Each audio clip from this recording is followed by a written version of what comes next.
ഏവർക്കും നമസ്കാരം. തോട്ട് എക്സ്പെരിമെന്റ്സിന്റെ മറ്റൊരു പുതിയ എപ്പിസോഡിലേക്ക് ഏവർക്കും സ്വാഗതം. ഇന്ന് നമുക്ക് വളരെ സ്പെഷ്യൽ ആയിട്ടുള്ള ഒരു ഗസ്റ്റ് ആണ്. നിങ്ങൾക്കൊക്കെ സുപരിചിതനായിട്ടുള്ള ഒരു ഗസ്റ്റ് തന്നെയായിരിക്കും ഇത്. അദ്ദേഹത്തിന്റെ പേര് ഡോക്ടർ അബി ഫിലിപ്സ് എന്നാണ്. പക്ഷെ ആ പേരിലൂടെ ചിലപ്പോൾ നിങ്ങൾ അദ്ദേഹത്തെ അറിയത്തില്ലായിരിക്കാം. പക്ഷെ സോഷ്യൽ മീഡിയയിലൊക്കെ ട്രെൻഡിങ് ആയിട്ടുള്ള ലിവർ ഡോക്ടർ എന്ന് പറഞ്ഞാൽ നിങ്ങൾ തീർച്ചയായിട്ടും അദ്ദേഹത്തിനെ അറിയും. ഹെപ്പറ്റോളജിസ്റ്റ് ആണ്. സോ ലിവർ റിലേറ്റഡ് ആയിട്ടുള്ള നമ്മുടെ ഒരുപാട് സംശയങ്ങളും തെറ്റിദ്ധാരണകളും ഒക്കെ മാറ്റുന്ന രീതിയിലത്തെ ഒരു കോൺവെർസേഷൻ ആണ് ഇന്ന് നമ്മൾ പ്ലാൻ ചെയ്തിട്ടുള്ളത്. ചോദിക്കാനാണെങ്കിൽ ഒരുപാട് കാര്യങ്ങളുണ്ട്. സോ നമുക്ക് ഒരു ബിഗിനിങ് തന്നെ തുടങ്ങാം. എങ്ങനെയാണ് ഈ ഒരു ഫീൽഡിലേക്ക് വന്നത്? എന്തുകൊണ്ടാണ് ഒരു ഡോക്ടർ ആകാമെന്ന് തീരുമാനിച്ചത്? അതൊരു വെൽ പ്ലാൻഡ് ആയിട്ടുള്ള ഡിസിഷൻ ആയിരുന്നോ അതോ ജസ്റ്റ് അങ്ങനെ അങ്ങ് വന്നതാണോ? ഞാനൊക്കെ സ്കൂളും കോളേജൊക്കെ പഠിച്ച് ഇറങ്ങുന്ന സമയത്ത് നമുക്ക് രണ്ട് ഓപ്ഷൻ ആയിരുന്നു, എഞ്ചിനീയറിംഗ് അല്ലെ മെഡിസിൻ. അങ്ങനെയാണ് ഡോക്ടർ ആയത്, അല്ലാതെ വേറെ ഓപ്ഷൻസ് ഒന്നും ഇല്ലായിരുന്നു. അപ്പം ഞാൻ മാത്സിൽ ഭയങ്കര പൂറായിരുന്നു. ആക്ച്വലി രണ്ട് സ്റ്റാൻഡേർഡ്സ് ഞാൻ പൊട്ടിയതാണ്. 8th and 9th ആണെന്ന് തോന്നുന്നു. മാത്സിൽ തോറ്റതാണ്. എന്റെ ചേട്ടനാണ് മാത്സിൽ നല്ലത്. അപ്പൊ അദ്ദേഹം കമ്പ്യൂട്ടർ എഞ്ചിനീയറിംഗിന് പോയി, ഇപ്പൊ US ഞാൻ ബയോളജിയിൽ എനിക്ക് നല്ല താല്പര്യം നല്ല, പക്ഷെ മാത്സിനേക്കാളും ബെറ്റർ ആയിരുന്നു. അതുകൊണ്ട് ആ ലൈനിൽ പോയി. പിന്നെ അതിന്റെ വേറെ വലിയൊരു ഘടകം എന്ന് പറയുന്നത് ഫാദർ ഡോക്ടറാണ്. അപ്പൊ അദ്ദേഹം ഒരു സീനിയർ ഗ്യാസ്ട്രോളജിസ്റ്റ് ആണ്. അപ്പൊ അദ്ദേഹത്തിന്റെ ഒരു എക്സ്പോഷറിലും നമ്മൾ ഈ ഒരു മെഡിസിൻ ലൈനിലോട്ട് പോയി. ശരിക്കും പറഞ്ഞാൽ എനിക്ക് ഏറ്റവും ഇഷ്ടം ചെയ്യാൻ താല്പര്യമുള്ളത് റൈറ്റിംഗ് ആൻഡ് മീഡിയ ആയിരുന്നു. എനിക്ക് ഭയങ്കര ഇഷ്ടമാണ് theatre and media, especially screen writing ഒക്കെ. എന്നൊക്കെ അതൊരു ഓപ്ഷനേ അല്ലായിരുന്നല്ലേ, മെഡിസിൻ ഓർ എഞ്ചിനീയറിംഗ് ആണ്. അപ്പൊ അങ്ങനെയാണ് നമ്മൾ മെഡിസിൻ ലൈനിൽ കയറിയത്. പക്ഷെ ഈ മെഡിസിനിൽ കയറുമ്പം നമുക്ക് ഒരു ഐഡിയ ഇല്ല. അതായത് MBBS ഉണ്ട്, MD ഉണ്ട്, അതുകൊണ്ട് സ്പെഷ്യലൈസേഷൻ, സൂപ്പർ സ്പെഷ്യലൈസേഷൻ ഉണ്ട്, DM. ഞാൻ എടുത്തേക്കുന്നത് സബ് സ്പെഷ്യലൈസേഷൻ ആണ്. അതായത് സൂപ്പർ സ്പെഷ്യാലിറ്റിയുടെ അകത്തുള്ള ഒരു സ്പെഷ്യാലിറ്റി. ഇപ്പം മെഡിസിൻ അങ്ങനെ ഭയങ്കരമായിട്ട് ബ്രാഞ്ച് ഔട്ട് ചെയ്യാം. നമുക്ക് MBBS എന്ന് പറയുമ്പോൾ ബേസിക് ലെവല്, MD എന്ന് പറയുമ്പോൾ സ്പെഷ്യാലിറ്റി, DM എന്ന് പറയുന്നതാണ് ഈ സൂപ്പർ സ്പെഷ്യാലിറ്റി. അതിപ്പം ജനറൽ മെഡിസിൻ എടുത്തു കഴിഞ്ഞിട്ട് ഗ്യാസ്ട്രോളജി എടുക്കുന്നതാണ് DM. ഗ്യാസ്ട്രോ എൻട്രോളജിയുടെ അകത്താണ് ഹെപ്പറ്റോളജി വരുന്നത്. അപ്പൊ അതൊരു സബ് സ്പെഷ്യാലിറ്റി ആണ്. അപ്പൊ കുറെ കൂടെ ഫോക്കസ്ഡ് ആയിട്ടുള്ള വർക്കാണ്. അപ്പൊ ഞാൻ എന്റെ ഇന്ത്യൻ ജനറൽ മെഡിസിൻ ഒക്കെ പഠിച്ചു കഴിഞ്ഞ്, കാൽക്കട്ടാണ് ഞാൻ പഠിച്ചത്. ജനറൽ മെഡിസിൻ ഒക്കെ പഠിച്ചു കഴിഞ്ഞ് ഇറങ്ങുന്ന സമയത്ത് ഫാദറിന്റെ ഒരു അഡ്വൈസ് ആയിരുന്നു. ഇപ്പൊ ഗ്യാസ്ട്രോഎൻട്രോളജി എന്ന് പറയുമ്പോഴേക്ക് കൂടുതലും സ്കിൽ ബേസ്ഡ് ആണ്. അതായത് നമ്മൾ എൻഡോസ്കോപ്പി, ERCP എന്നൊക്കെ പറഞ്ഞ സ്പെഷ്യൽ പ്രൊസീജിയേഴ്സ്, അതുകൂടാതെ തേർഡ് സ്പേസ് എൻഡോസ്കോപ്പി എന്നൊക്കെ പറഞ്ഞ ഇപ്പൊ ഭയങ്കര ഹൈ എൻഡ് പ്രൊസീജിയേഴ്സ് ഒക്കെ ഉള്ള ഒരു സ്പെഷ്യാലിറ്റി ആണ് ഗ്യാസ്ട്രോളജി. അതിനകത്ത് കൂടുതലും സ്കിൽ ബേസ്ഡ് വർക്കാണ്. പക്ഷെ ഹെപ്പറ്റോളജി എന്ന് പറയുന്നത് കൂടുതലും ക്ലിനിക്കൽ ബേസ്ഡ് വർക്കാണ്. അതായത് ഭയങ്കര ചാലഞ്ചിങ് പേഷ്യൻസും ഭയങ്കര കോംപ്ലിക്കേറ്റഡ് കേസസും നമ്മൾ എല്ലാ ദിവസവും ചാലഞ്ച് ചെയ്യുന്ന ടൈപ്പ് ഓഫ് പേഷ്യൻസ് ആണ് ഹെപ്പറ്റോളജിയിൽ. അപ്പം അദ്ദേഹത്തിന്റെ ഒരു അഡ്വൈസിൽ എൻ്റെ അടുത്ത് പറഞ്ഞു, സ്കിൽ ബേസ്ഡ് ആയിട്ടുള്ള വർക്ക്, അതായത് നിന്ന് പ്രാക്ടിക്കൽ ആയിട്ടുള്ള കാര്യങ്ങൾ ചെയ്യാൻ താല്പര്യമില്ല, out of the box thinking, ഭയങ്കര pure clinical work, hard core clinical work ഒക്കെ വേണമെങ്കിൽ hepatology is a good option എൻ്റെ അടുത്ത് അന്ന് പറഞ്ഞു. അങ്ങനെയാണ് ഞാൻ പിന്നെ ഡൽഹി പോയി ഹെപ്പറ്റോളജി എന്ന് പറയുന്ന ഈ ഒരു ഫീൽഡിന്റെ ഫസ്റ്റ് എക്സ്പോഷർ എനിക്ക് കിട്ടിയത് institute of liver and biliary sciences പറഞ്ഞൊരു ILBS എന്ന് പറയുന്ന ഒരു ഹോസ്പിറ്റൽ, ഒരു ഗവൺമെന്റ് യൂണിവേഴ്സിറ്റി ആണത്. ലിവർ ട്രെയിനിങ്ങിന് വേണ്ടി മാത്രമുള്ളതാണ്. ഇന്ത്യയിലെ only hospital that does that ആണത്. അപ്പൊ അവിടെ പോയി ഞാൻ ആദ്യം ഒരു 6 to 8 months ഒരു എക്സ്പോഷർ എടുത്തു ഈ ലിവർ പേഷ്യൻസ്, ഹെപ്പറ്റോളജി ഒക്കെ. ഭയങ്കര ഭയാനകമായ ഒരു എക്സ്പീരിയൻസ് ആയിരുന്നു. നമ്മൾ ഇത്രമാത്രം മരണം ആദ്യമായിട്ടാണ് കാണുന്നത്. അങ്ങനെ എന്ന് വെച്ചാൽ ലിവർ പേഷ്യൻസ് പറഞ്ഞാൽ ഭയങ്കര ഹൈ ഡെത്ത് റേറ്റ് ഉള്ള ഒരു ഗ്രൂപ്പാണ്. അപ്പൊ അവരെ നമ്മൾ ഹെൽപ്പ് ചെയ്യുക, സ്റ്റെബിലൈസ് ചെയ്യുക, ട്രാൻസ്പ്ലാന്റിലോട്ടൊക്കെ എങ്ങനെയെങ്കിലും ഒക്കെ കൊണ്ടുപോവുക, ജീവിപ്പിക്കുക എന്നൊക്കെ പറയുന്നത് ഭയങ്കര ഒരു ടഫ് ജോബാണ്. അപ്പൊ ആ ഒരു ചലഞ്ചിങ് ഫീൽഡ് ആയതാറിനാണ് എനിക്ക് ഹെപ്പറ്റോളജിയുടെ ഒരു ഇൻട്രസ്റ്റ് വന്നത്. അത് മാത്രമല്ല, ജസ്റ്റ് ക്ലിനിക്കൽ വർക്ക് മാത്രമല്ല, ഭയങ്കര ഹെവി ആയിട്ട് റിസർച്ച്, അക്കാഡമിക് റിസർച്ച് നടക്കുന്ന ഒരു ഫീൽഡും കൂടിയാണ് ഹെപ്പറ്റോളജി. അപ്പം അതിൽ നമുക്ക് പുതിയതായിട്ട് പല പല കാര്യങ്ങൾ ചെയ്യാനും സാധിക്കും ഒരു ഐഡിയ കിട്ടി ഹെപ്പറ്റോളജി പ്രാക്ടീസിൽ. അപ്പൊ അങ്ങനെയാണ് പയ്യെ എനിക്ക് ഹെപ്പറ്റോളജിയിലുള്ള ഒരു സ്നേഹം തോന്നി അതിനകത്തോട്ട് കയറിയത്. ഗ്രാജുവൽ പ്രോസസ് ആയിരുന്നു, ഒന്നും പ്രീ പ്ലാൻഡേ അല്ല. ബിക്കോസ് ഞാൻ ഹെപ്പറ്റോളജിയിൽ കയറും, ഹെപ്പറ്റോളജി ഇത്രമാത്രം വർക്ക് ചെയ്യും, ഇങ്ങനെ കുറെ കാര്യങ്ങൾ നടക്കുന്നു, ഒന്നും പ്ലാൻഡേ അല്ല. ഇത് അങ്ങനെ സംഭവിച്ചു. സോ നമ്മൾ എപ്പോഴാണെങ്കിലും ഒരു ലിവറിൽ സ്പെഷ്യലൈസ് ചെയ്യുന്ന ഒരു ഡോക്ടറിന്റെ അടുത്ത് സംസാരിക്കുമ്പോൾ ആളുകൾക്ക് പൊതുവെ ആദ്യം ഉണ്ടാകുന്ന ഡൗട്ട് എന്താന്ന് വെച്ചാൽ ആൽക്കഹോൾ റിലേറ്റഡ് ആയിരിക്കും. എത്ര ആൽക്കഹോൾ വരെ കുടിക്കാം? സേഫ് ആയിട്ടുള്ള ഒരു ലെവൽ ഉണ്ടോ ആൽക്കഹോൾ കൺസംഷൻ? ഇതൊരു ഡോക്ടേഴ്സിന്റെ ഇടയിലും ഭയങ്കര ഒരു കോൺട്രവേഴ്സ്യൽ ടോപ്പിക്കാണ്. എന്ന് വെച്ചാൽ ഡോക്ടർമാർ ഇപ്പോഴും പേഷ്യൻസിന്റെ അടുത്ത് പറയുന്നത് വല്ലപ്പോഴും ഒരു ഡ്രിങ്ക് ആവാം, വീക്കെൻഡിൽ കുറച്ച് കുടിക്കാം എന്നൊക്കെയാണ് ഈവൻ കാർഡിയോളജിസ്റ്റ് വരെ പറയുന്നത്. ഡോക്ടർമാർ കോൺഫറൻസസിലും ഇപ്പോഴും മദ്യം വിളമ്പുന്നുണ്ട്, അതും ലിവർ കോൺഫറൻസസിലും വിളമ്പുന്നുണ്ട്. പക്ഷെ ഇപ്പം ആ ഒരു ട്രെൻഡ് കുറഞ്ഞു വരുന്നുണ്ട്. അപ്പൊ ഈ ആൽക്കഹോൾ എന്ന് പറയുമ്പോഴത്തേക്ക് പലർക്കും അവരുടെ ഒരു എക്സ്പീരിയൻസ് ബേസ്ഡ് ആണ് അവർ കാര്യങ്ങൾ പറയുന്നത്. ഇപ്പൊ ഫോർ എക്സാമ്പിൾ ഞാനിപ്പോ പറയാണ് ആൽക്കഹോളിന് സേഫ് ലെവൽ ഇല്ല, എനി ലെവൽ ഓഫ് ആൽക്കഹോൾ നമുക്ക് ഹാംഫുൾ ആണ്, ഏത് ലെവലിലുള്ള മദ്യം കഴിച്ചാലും നമുക്ക് ഹാംസ് ഉണ്ടെന്ന് ഞാൻ പറയുവാണെങ്കിൽ ആദ്യത്തെ ആർഗ്യുമെന്റ് വരുന്നത് എത്രയോ ആൾക്കാർ കുടിക്കുന്നു, അല്ലെ എന്റെ ഗ്രാൻഡ് ഫാദർ അല്ലെ എന്റെ ഗ്രാൻഡ് മദർ ഒക്കെ കുടിച്ചുകൊണ്ടിരുന്നു, അവർക്കൊന്നും ഒരു കുഴപ്പമില്ല, അവർ 90 വയസ്സ് വരെ ജീവിച്ചു എന്നാണ് ആൾക്കാരുടെ ഒരു ആർഗ്യുമെന്റ്. പക്ഷെ അത് ആർഗ്യുമെന്റ് ഫ്രം ഇഗ്നോറൻസ് എന്ന് പറയും. അവർക്ക് ശരിക്കും ആ ഫുൾ എവിഡൻസ് മനസ്സിലാവുന്നില്ല. ഞാനൊക്കെ മദ്യം കഴിച്ചിട്ടുള്ള ആളാണ്. ഞാനൊക്കെ കോളേജ് നന്നായിട്ട് മദ്യപിക്കുമായിരുന്നു. അത് ഡ്രിങ്കിങ് ലൈക്ക് എ ഫിഷ് എന്നൊക്കെ പറയുന്ന മാതിരിയുള്ള മദ്യപാനായിരുന്നു എന്റെ ഒക്കെ. എനിക്ക് ആൽക്കഹോൾ ടോക്സിസിറ്റി, ആൽക്കഹോൾ പോയിസണിങ് ഒക്കെ ആയിട്ട് എന്നെ അഡ്മിറ്റ് വരെ ചെയ്തിട്ടുള്ളതാണ് എന്റെ MBBS ടൈമിൽ. അപ്പൊ ആ ഒരു സിറ്റുവേഷനിൽ നിന്ന് ഞാനിപ്പോ ഒരു ടീ ടോട്ടലറാണ്, ഞാൻ കുടിക്കാറില്ല. ഞാൻ ഈവൻ ഫോർ സോഷ്യൽ ഡ്രിങ്കിങ് പോലും എനിക്കില്ല. അതിന്റെ കാരണം നമുക്ക് പയ്യെ ഈ ആൽക്കഹോളിന്റെ ഹാംഫുൾ ഇഫക്ട്സ് എങ്ങനെ, ഏത് തരത്തിലാണ്, ഏത് ലെവലിലാണെന്നുള്ള ഒരു ഐഡിയ ഇപ്പൊ കിട്ടി. അതും എവിഡൻസ് ബേസ്ഡ് ആണ്, വെറുതെ ഒപ്പീനിയൻസ് അല്ല. അപ്പം എല്ലാവരും ആൽക്കഹോൾ എന്ന് ചിന്തിക്കുമ്പം എപ്പോഴും ലിവറിനെ പറ്റിയാണ് ചിന്തിക്കുന്നതേ. പക്ഷെ ആൽക്കഹോൾ ഒരു ലിവർ പോയിസൺ മാത്രമല്ല, അതൊരു സിസ്റ്റമിക് പോയിസൺ ആണ്. അത് നമ്മുടെ മുടി മുതൽ നഖം വരെ എഫക്ട് ചെയ്യുന്ന ഒരു പോയിസൺ ആണ്. അപ്പം ലിവറിനെ മാത്രം ആലോചിച്ചുകൊണ്ടൊരു കാര്യം, നമ്മൾ ഹോൾ ബോഡി ആയിട്ട് ചിന്തിക്കണം. അപ്പം ആൽക്കഹോളിന്റെ ഏറ്റവും വലിയ ഇഷ്യൂ എന്ന് പറയുന്നത് ക്യാൻസർ റിസ്ക് ആണ്. ുള്ള ക്യാൻസേഴ്സ് ഡെവലപ്മെന്റ് ആണ് ആൽക്കഹോളിന്റെ ഏറ്റവും വലിയ റിസ്ക്. അത് even with single drink, single exposure ആ റിസ്ക് കൂടും, എസ്പെഷ്യലി ഫോർ വിമൻ. ബ്രസ്റ്റ് ക്യാൻസറിന്റെ ഏറ്റവും highest risk factor alcohol use ആണ്. Pancreas cancer, kidney cancer, blood cancers, liver cancer, ഇതെല്ലാം ആൽക്കഹോൾ സ്മോൾ എക്സ്പോഷേഴ്സ് വരെ കൂട്ടുന്നതാണ്. അപ്പൊ ഈ ആൽക്കഹോൾ കുടിക്കുന്നത് കൊണ്ട് ഇല്ല എന്ന് പറയുന്നത് തെറ്റാണ് ശരിക്കും. Because there is no safe level of alcohol ആണ്. അത് ക്യാൻസറിന്റെ റിസ്കിനെ വെച്ച് പറയുന്നതാണ്, അല്ലാതെ ലിവറിനെ വെച്ച് പറയുന്നതല്ല.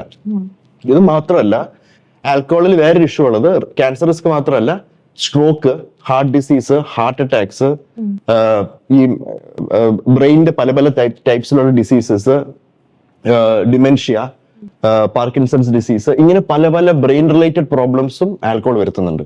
അതും ഇത്രമാത്രം കുടിച്ചാൽ വരുന്നതല്ല, ഏത് ലെവലിലും ഈ പ്രോബ്ലംസ് വരാം.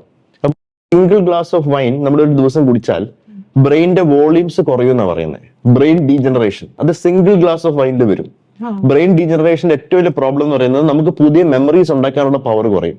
അപ്പൊ ഡെയിലി ബേസിസിൽ കുടിക്കുന്ന ആൾക്കാർ, അല്ലെ വീക്കിലി ബേസിൽ കുടിക്കുന്ന ആൾക്കാർ ഒരു 5-10 കൊല്ലം അങ്ങനെ കുടിച്ചുകൊണ്ടിരുന്നാൽ അത്രമാത്രം ബ്രെയിനിനെ അത് അഫക്ട് ചെയ്യുന്നുണ്ട്. അതാണ് ഈ ആൽക്കഹോൾ കുടിക്കുമ്പോഴേ നമ്മുടെ മെന്റാലിറ്റി തന്നെ മാറും എന്ന് പറയുന്നത്. അപ്പൊ അതുകൊണ്ടാണ് ആൽക്കഹോളിന്റെ സേഫ് ലെവൽ ഉണ്ടോന്ന് ചോദിച്ചാൽ സേഫ് ലെവൽ ഇല്ല. എന്ന് വെച്ചാൽ അതൊരു വിഷമാണ്. നമുക്ക് പാഷാണത്തിന്റെ സേഫ് ലെവൽ എന്താണെന്ന് ചോദിക്കുന്ന വരെയാണ്, അങ്ങനെ ഒരു സേഫ് ലെവൽ ഇല്ല. അതുപോലെ തന്നെയാണ് ആൽക്കഹോൾ. ഇപ്പൊ നമ്മള് ലിവറിന്റെ കാര്യം എടുത്ത് നോക്കിക്കഴിഞ്ഞാൽ ഇപ്പൊ മെയിലും ഫീമെയിലും ആയിട്ട് എന്തൊക്കെ ഡിഫറൻസസ് ഉള്ളത്? ഇപ്പം ലിവറിന്റെ വെയിറ്റിൽ ഡിഫറൻസ് ഉണ്ട്. അപ്പാർട്ട് ഫ്രം ദാറ്റ് എന്തെങ്കിലും ഡിഫറൻസ് ഉണ്ടോ? ഇപ്പൊ ആൽക്കഹോൾ മെറ്റബോളിസം റേറ്റിലും ഒക്കെ ഡിഫറൻസ് ഉണ്ടോ? ജെൻഡർ ഡിഫറൻസസ് കുറെ ഉണ്ട്. ഈ ആൽക്കഹോൾ മാത്രമല്ല, പലതരത്തിലുള്ള ഡിഫറൻസ് ഉണ്ട്. ഫോർ എക്സാമ്പിൾ, ഇപ്പം നമ്മൾ ചില ഡിസീസസ്, ലിവറിലെ ചില അസുഖങ്ങൾ കൂടുതലും സ്ത്രീകളിലാണ് കാണുന്നത്, ചിലത് കൂടുതലും പുരുഷന്മാരിലാണ് കാണുന്നത്. എക്സാമ്പിൾ പ്രൈമറി ബിലിയറി കൊളഞ്ചൈറ്റിസ് എന്നൊരു അസുഖമുണ്ട്, PBC. അതായത് ലിവറിലെ ബൈലുണ്ടാക്കുന്ന കോശങ്ങളുണ്ട്, കൊളഞ്ചോസൈറ്റ്സ്. അവരാണ് ഈ ബൈൽ ഡക്ട്, പിത്തനാടികൾ ഉണ്ടാക്കുന്നത്. പിത്തനാടികൾ ഫോം ചെയ്യുന്നത് ഈ ബൈൽ ഡക്ട് സെൽസ് വെച്ചിട്ടാണ്. അതിന്റെ നീർക്കെട്ടും ചുരുക്കവും ഡാമേജും സംഭവിക്കുന്ന ഒരു ഡിസീസാണ് PBC, പ്രൈമറി ബിലിയറി കൊളഞ്ചൈറ്റിസ്. അത് സ്ലോ ആൻഡ് സ്റ്റഡി പേഷ്യൻസിൽ സിറോസിസ് ഉണ്ടാക്കുകയും ലിവർ ഫെയിലർ ഉണ്ടാക്കുകയും ചെയ്യുന്നതാണ് ഓവർ മെനി ഇയേഴ്സ്, പല വർഷങ്ങളെടുത്ത്.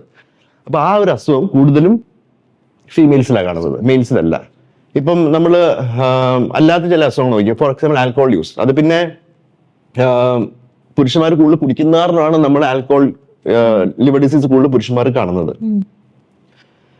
അതല്ലാതെ ചില ഓട്ടോഇമ്യൂൺ ഡിസീസസ് ഉണ്ട്. ഇപ്പം ഫോർ എക്സാമ്പിൾ ഓട്ടോഇമ്യൂൺ ഹെപ്പറ്റൈറ്റിസ് പറയും, അതും സ്ത്രീകളിലാണ് കാണുന്നത്.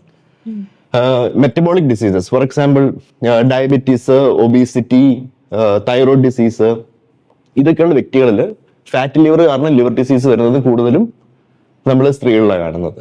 അപ്പൊ അങ്ങനെ ഡിസീസ് ഡിഫറൻസസ് ഉണ്ട്. അത് കൂടാതെ ചില കാര്യങ്ങളിൽ അറ്റ് ദ മോളിക്കുലർ ലെവൽ, ഈ ലിവറിൽ അങ്ങനെ മോളിക്കുലർ ലെവൽ നോക്കുവാണെങ്കിൽ അതിന്റെ ചില വിമനിലും മെന്റിലും ഡിഫറെന്റ് ആണ്. അതില് നമ്പർ 1 എക്സാമ്പിൾ ആണ് ആൽക്കഹോൾ മെറ്റബോളിസം. അപ്പൊ അതായത് ഒരു വ്യക്തി ആൽക്കഹോൾ കുടിച്ചാൽ ആൽക്കഹോൾ നമ്മുടെ ശരീരത്തിൽ കയറി ലിവറിൽ കൂടെ അതിന്റെ പ്രോസസ്സിങ് നടന്ന് ശരീരത്തിൽ നിന്ന് പുറത്താകുന്ന ഒരു പാത്വേ ഉണ്ടല്ലോ, ഒരു പാത. അത് ഫീമെയിൽസിലും മെയിൽസിലും ടോട്ടലി ഡിഫറെന്റ് ആണ്.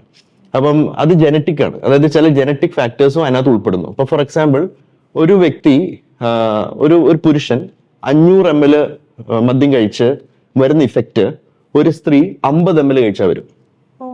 അപ്പൊ ലോവർ എമൗണ്ട് ഓഫ് ആൽക്കഹോൾ, അതായത് ആൽക്കഹോൾ കുറച്ച് കഴിച്ചാലും കൂടുതൽ കഴിക്കുന്ന ഒരു മെയിൽ കൗണ്ടർ പാർട്ടിന്റെ ഇഫക്റ്റ് സ്ത്രീകളിൽ വരുന്നുണ്ട്. അത് ആ ജനറ്റിക്സ് അങ്ങനെ ആയത് കാരണമാണ്. ആൽക്കഹോൾ മെറ്റബോളിസം ഭയങ്കര ഡിഫറെന്റ് ആണ്. അതുകൊണ്ട് കുറച്ച് അളവിൽ ആൽക്കഹോൾ കുടിക്കുന്ന സ്ത്രീകളിൽ വലിയ ലിവറിന്റെ അസുഖങ്ങൾ നമ്മൾ കാണുന്നുണ്ട്.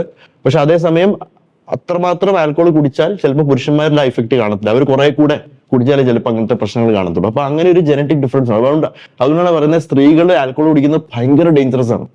ബിക്കോസ് അവർക്ക് ആ ജനറ്റിക് ഡിഫറൻസ് ഉള്ള കാരണം ഈ ലിവറിന്റെ ഡിസീസ് മാത്രമല്ല, വേറെ പല types of cancer, especially breast cancer, ഭയങ്കര high risk of breast cancers ആണ് ഈ മദ്യം കഴിക്കുന്ന സ്ത്രീകളിൽ. അതും വെരി യങ് ഏജ് ആണ് നമ്മളത് കാണുന്നത്. 30s 40s ഈ ബ്രസ്റ്റ് ക്യാൻസർ ഡെവലപ്മെന്റ് ഒക്കെ വരുന്നത്. അപ്പം അങ്ങനെ പല ഡിഫറൻസസും ഉണ്ട്. ആൽക്കഹോൾ മാത്രമല്ല, പല മരുന്നുകൾ, ഇപ്പൊ ചില മരുന്നുകളൊക്കെ പ്രോസസ് ചെയ്ത് ആ മരുന്നൊക്കെ സേഫ് ആക്കി ശരീരത്തിൽ നിന്ന് അതിന്റെ മെറ്റബോളൈറ്റ്സ് ഒക്കെ സേഫ് ആക്കി ശരീരത്തിൽ നിന്ന് പുറത്താക്കുന്നതിന്റെ ഡിഫറൻസസ് വരെ ഉണ്ട് സ്ത്രീകളിലും പുരുഷന്മാരിലും തമ്മിൽ. അപ്പം അതൊക്കെ ലിവറാണ് ചെയ്യുന്നത്. പക്ഷെ അതിന്റെ ആ ട്രാൻസ്ഫോർമേഷനും ആ ചേഞ്ചസ് എല്ലാം ടോട്ടലി ഡിപ്പെൻഡന്റ് ഓൺ ജെൻഡർ ഉണ്ട്. അപ്പം ഫോർ എക്സാമ്പിൾ ഇപ്പൊ ഗ്രീൻ ടീ എക്സ്ട്രാക്ട് ഒരു ക്യാപ്സ്യൂൾസിലൊക്കെ യൂസ് ചെയ്യുന്നതാണ് വെയിറ്റ് ലോസിനും അതിനൊക്കെ ആയിട്ട്. അപ്പൊ ഗ്രീൻ ടീ എക്സ്ട്രാക്ട് പ്രോസസ്സിങ് ചില പർട്ടിക്കുലർ ജനറ്റിക് മ്യൂട്ടേഷൻസിന്റെ പ്രസൻസിൽ ലിവറിൽ ഡാമേജ് ഉണ്ടാക്കും. അത് സ്ത്രീകളിലാണ് കൂടുതൽ നമ്മൾ കാണുന്നത്, പുരുഷന്മാരിലല്ല. അപ്പൊ അങ്ങനെ പല പല ഡിഫറൻസസ് ഉണ്ട്. പൊതുവെ ലിവറിന് ആൽക്കഹോൾ വഴി പ്രശ്നം ഉണ്ടാവാറുണ്ട്. അതല്ലാണ്ട് എന്തൊക്കെ പ്രശ്നങ്ങളാണ് ലിവർ റിലേറ്റഡ് ആയിട്ടുള്ള ഡിസീസസ് എന്തൊക്കെയാണ് പോപ്പുലർ ആയിട്ട് ഇങ്ങനെ ഉണ്ടാവാറുള്ളത്? ഓക്കെ, ഇതിനകത്ത് നമുക്ക് ഈ ഡിസീസസിനെ 2 തരത്തിൽ കാണാം. ഒന്ന് അക്യൂട്ട് എന്ന് പറയും, ഒന്ന് ക്രോണിക്. അക്യൂട്ട് എന്ന് പറയുന്നത് പെട്ടെന്നുണ്ടാകുന്ന കരൾ രോഗങ്ങളാണ്. ക്രോണിക് എന്ന് പറയുന്നത് പയ്യെ പയ്യെ ഉണ്ടായി ലിവറിനെ ക്രോണിക് ആയിട്ട് പയ്യെ പയ്യെ ഡാമേജ് ചെയ്ത് സിറോസിസ് ആയി മാറിയിട്ട് വരുന്ന പ്രശ്നങ്ങളുള്ള രോഗങ്ങൾ. അപ്പൊ അക്യൂട്ട് ലിവർ ഇഞ്ചുറി അല്ലെ അക്യൂട്ട് ലിവർ ഡിസീസിൽ നമ്മൾ ഏറ്റവും കോമൺ ആയിട്ട് കാണുന്നത് വൈറൽ ഹെപ്പറ്റൈറ്റിസ് ആണ്. അതായത് ഏറ്റവും കോമൺ ആയിട്ട് ഹെപ്പറ്റൈറ്റിസ് എയും ഹെപ്പറ്റൈറ്റിസ് ഇയും ആണ് നമ്മുടെ സമൂഹത്തിൽ അക്യൂട്ട് ലിവർ ഡിസീസ് ആണ്, അതായത് acute viral hepatitis.